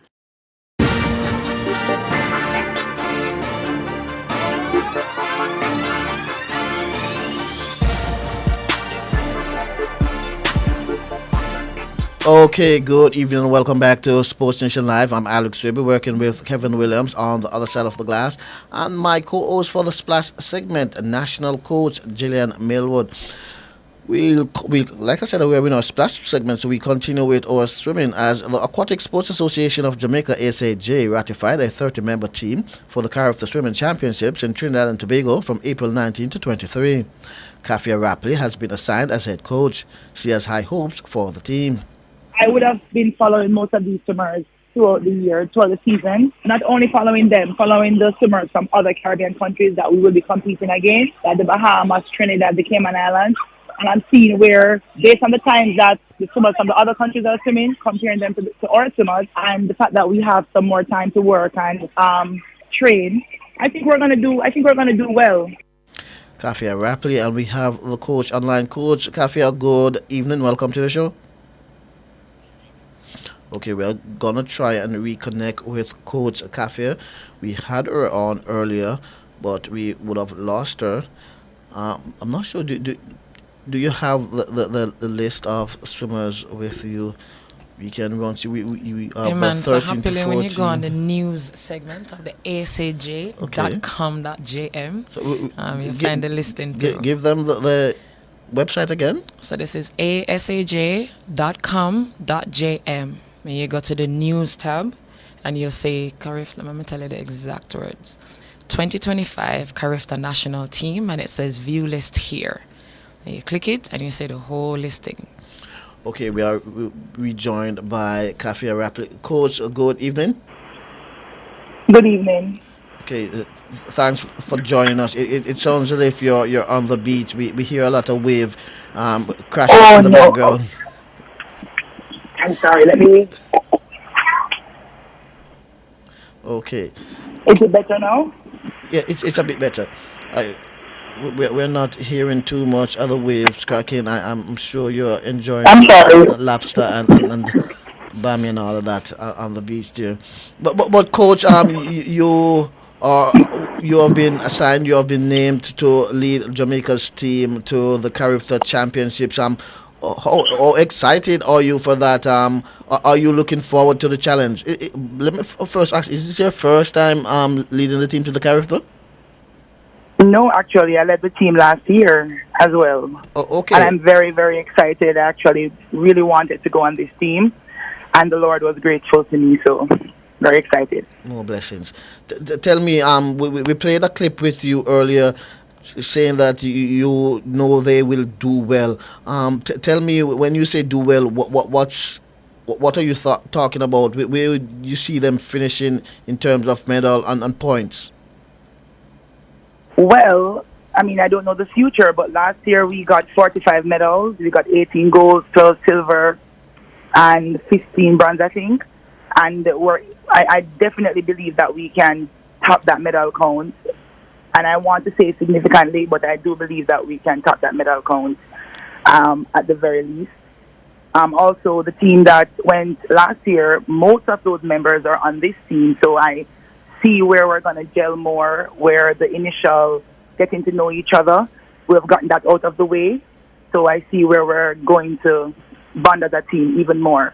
Right, I know Gillian is my co-host for this segment. I'm sure she has a bit of questions she want to ask you, and just to grill you, just to make sure that you are in the right place. And I'm just kidding. Never that, man. Never that. You're a competent leading this team this year. Congrats, coach. Thank you. Thank you, coach. This year you're going with, you finally, Lord, beautiful thing. You have all relay teams. You have relay teams for all the age groups, all the genders. How you feel about that? I am literally just saying hallelujah. I am very excited about this. I don't remember this happening for a long time. So it's very exciting that we're able to fill the age groups. It shows how far we have come in swimming since 2019 in general and how improvement, right? Yeah, man. So you have, so last year it was 2 11-12 girls, I think the team went with, and 2 or 1, how many 11-12 boys, you remember? It's 2 or 3? We went last year with 3 11-12 boys. Right. Arush, Noah, Heaven, I think, yeah.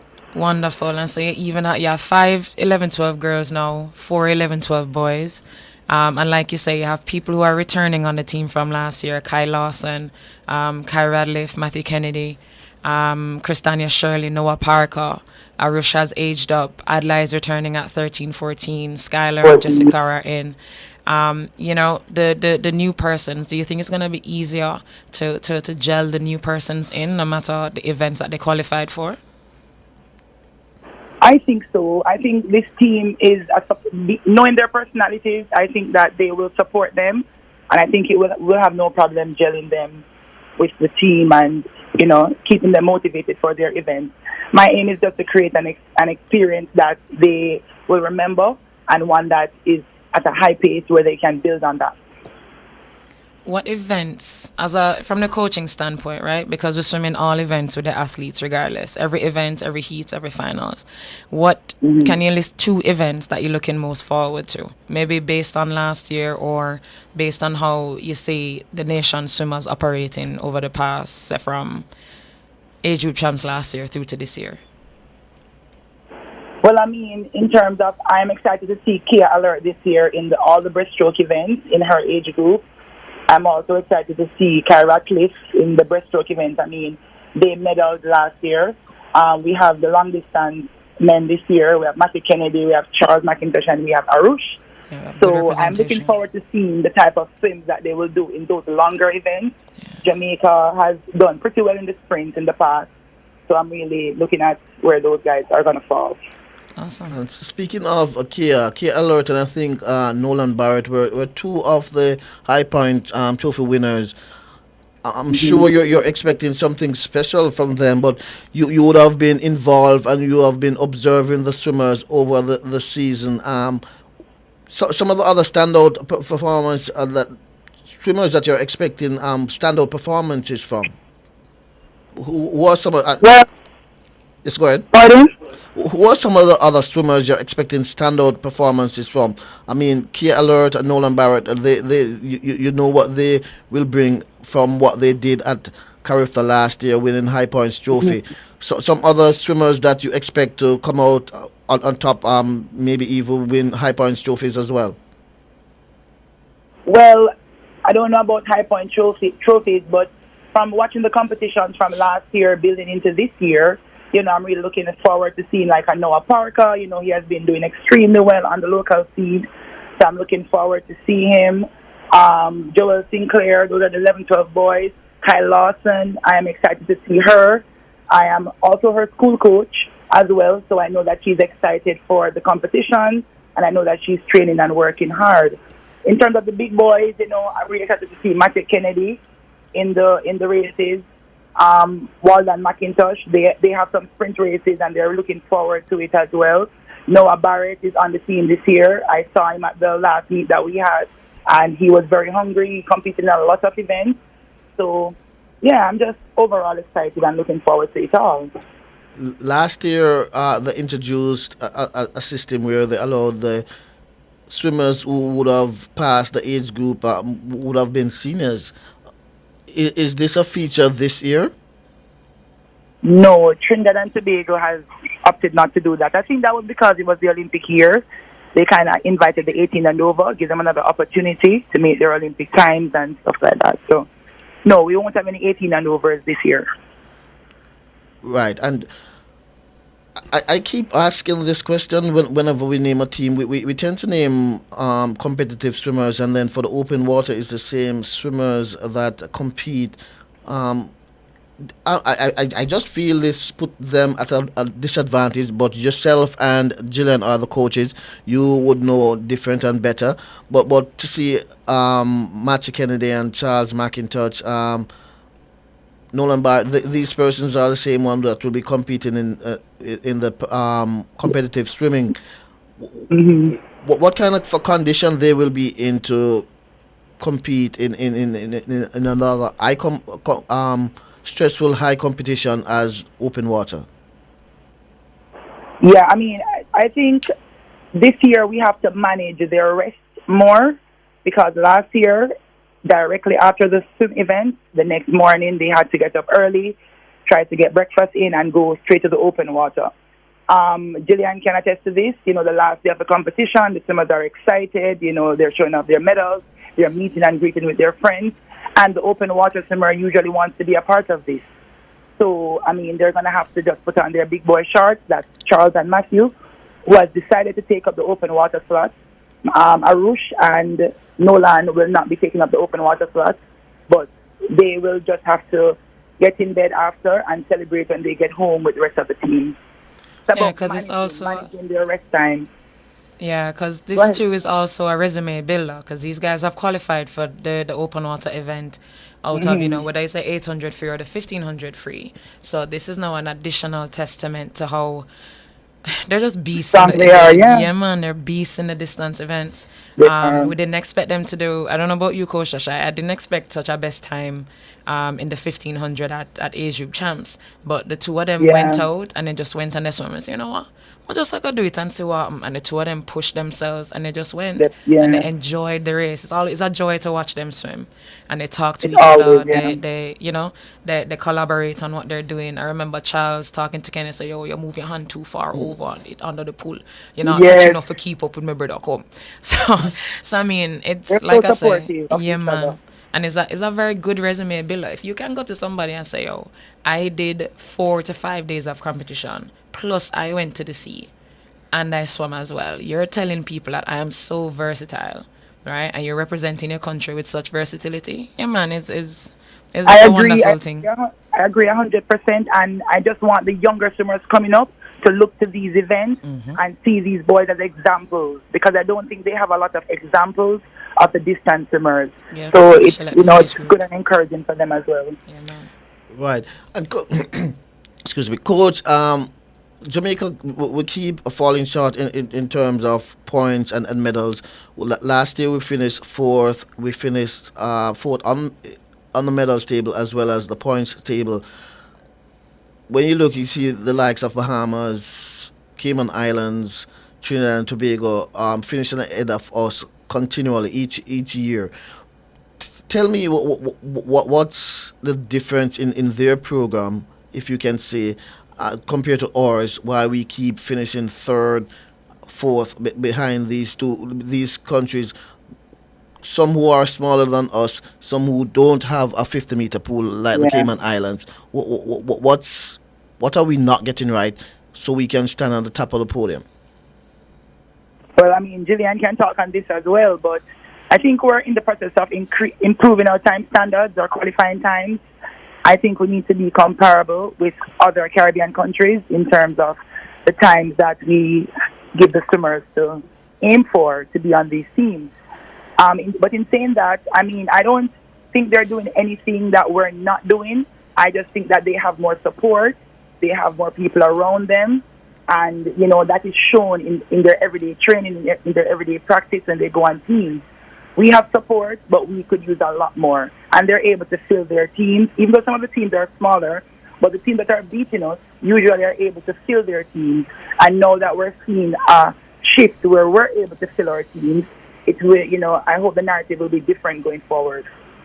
Yeah, man, it's looking up because in 2019 we were leading. Jamaica was leading day 1 and day 2 because all those events were filled. We had representation in the 8, the 15, the 50 fly, 100 back, 100 fly, 50 back. Once it got to day 3, which at that time you had 200 IM, 200 fly, that is where we started falling off. 400 IM, 400 free. In this group, you have Emmanuel Spence with her 400 free. Alana Jones is joining them with the 800 free.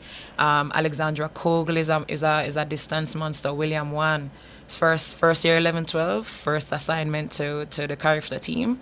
Not a usual thing, but awesome for him. He's a distance tete as well. We have Arush Roshlani, who you saw him last year with his distance events, his gold medal in the 400 free. And then we have Tasha. I have a battle now to see who is doing the 2, 4, and 8 and 1500 free in the 15-17 boys. So that is something that all coaches across the board have looked at.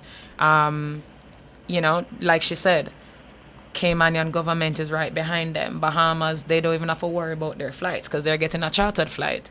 right? And they know that that's happening from January. Trinidad and Tobago is a big show for them, so their government is in. So, it's a whole heap of things. The coach is doing their part. The new administration is doing their part as well. So, like she said, more support and a better future is coming, seen with this full team here now. All right, Kevin, you're gonna have to book a chartered flight for Jamaica's team, okay?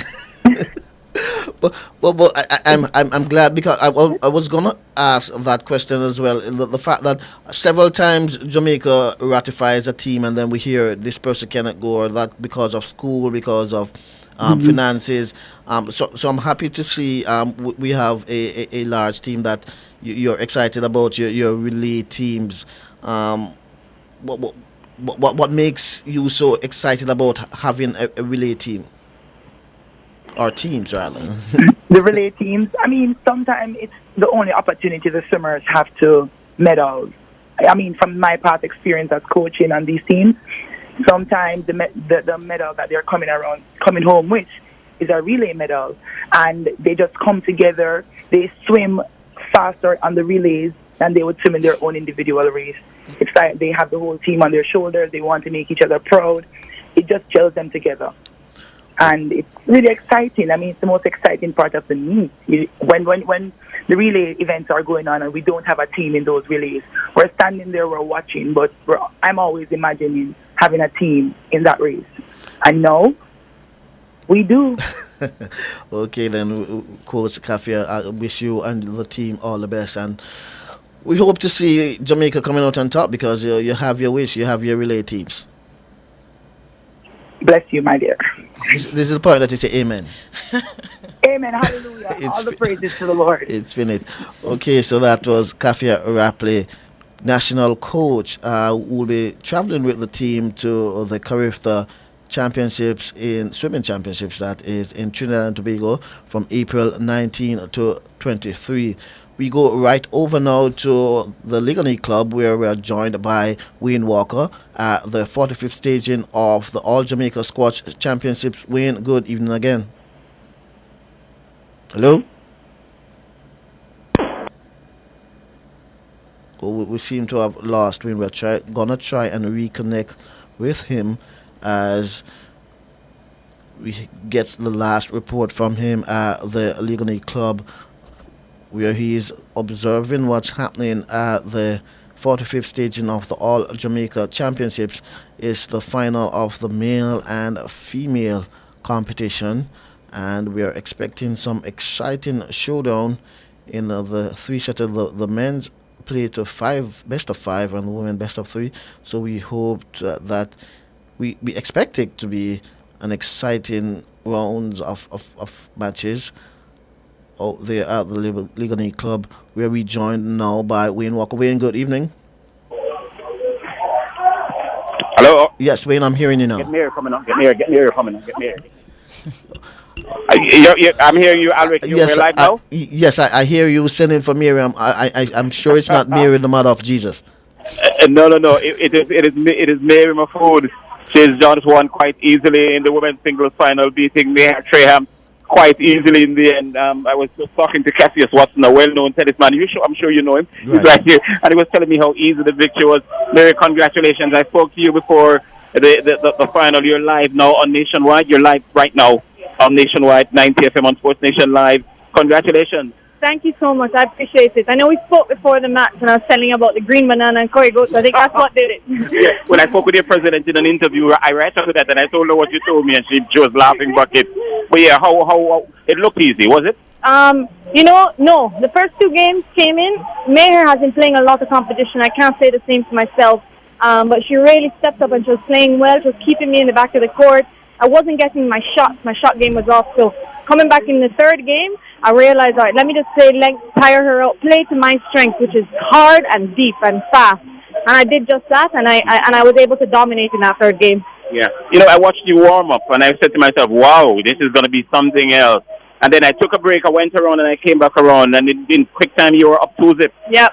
So it was, as I said before, it was a lot of fun, and it's great to see the competition. I mean, the president, Karen Anderson, just came over to me, and we need the women back in Jamaica playing squash. A lot of us are away, but I think if we continue to train and do our own thing and come back and represent the island, Jamaica has a great standing in the Caribbean and also in the Central American. Yeah, she said the very same thing to me just now. In fact, she told me that the men were oversubscribed, not so much the women. So she needed the women back into squash. And it looks like the sport is coming back. The place looks shiny and new, fresh painting and everything. The people are enthusiastic, and it does look good. So it just needs for you females to come back and play. Yeah, that's exactly it. So you hit it right with the nail on the head. I think, I'll reach out to some of the veterans who I played with growing up and in the juniors, and we really think we can come back and be strong and represent the country well in squash.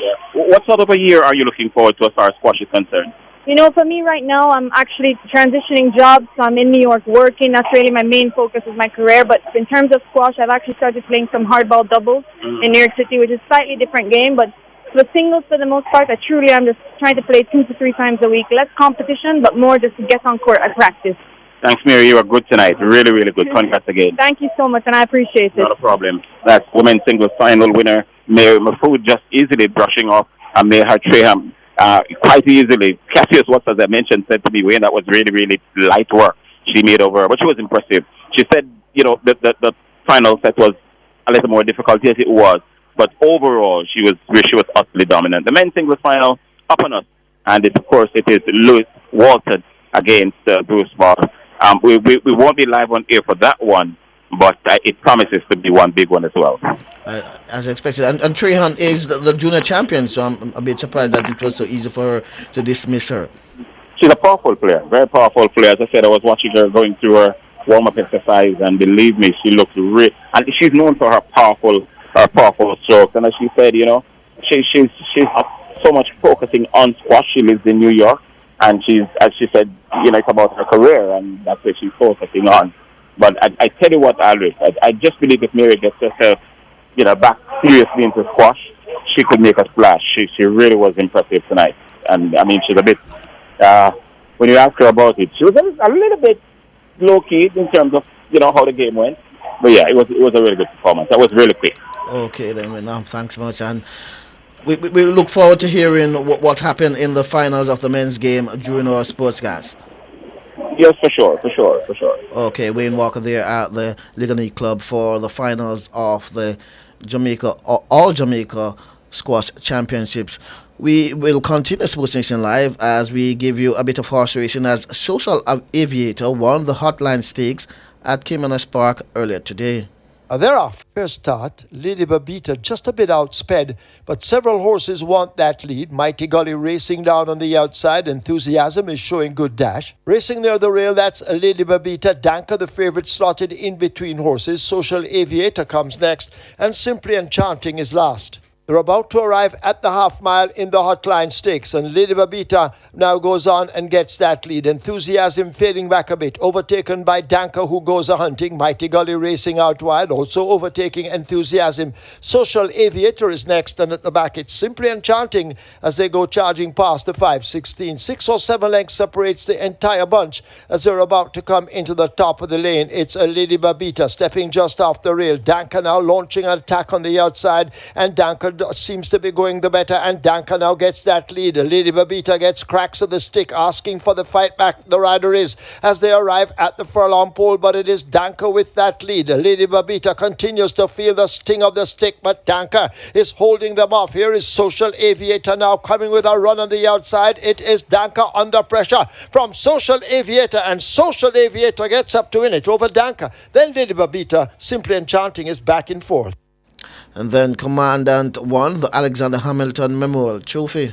Start already. They're off for the Alexander Hamilton. Inspire 4 steps off a bit slowly as Mamma Mia comes away running.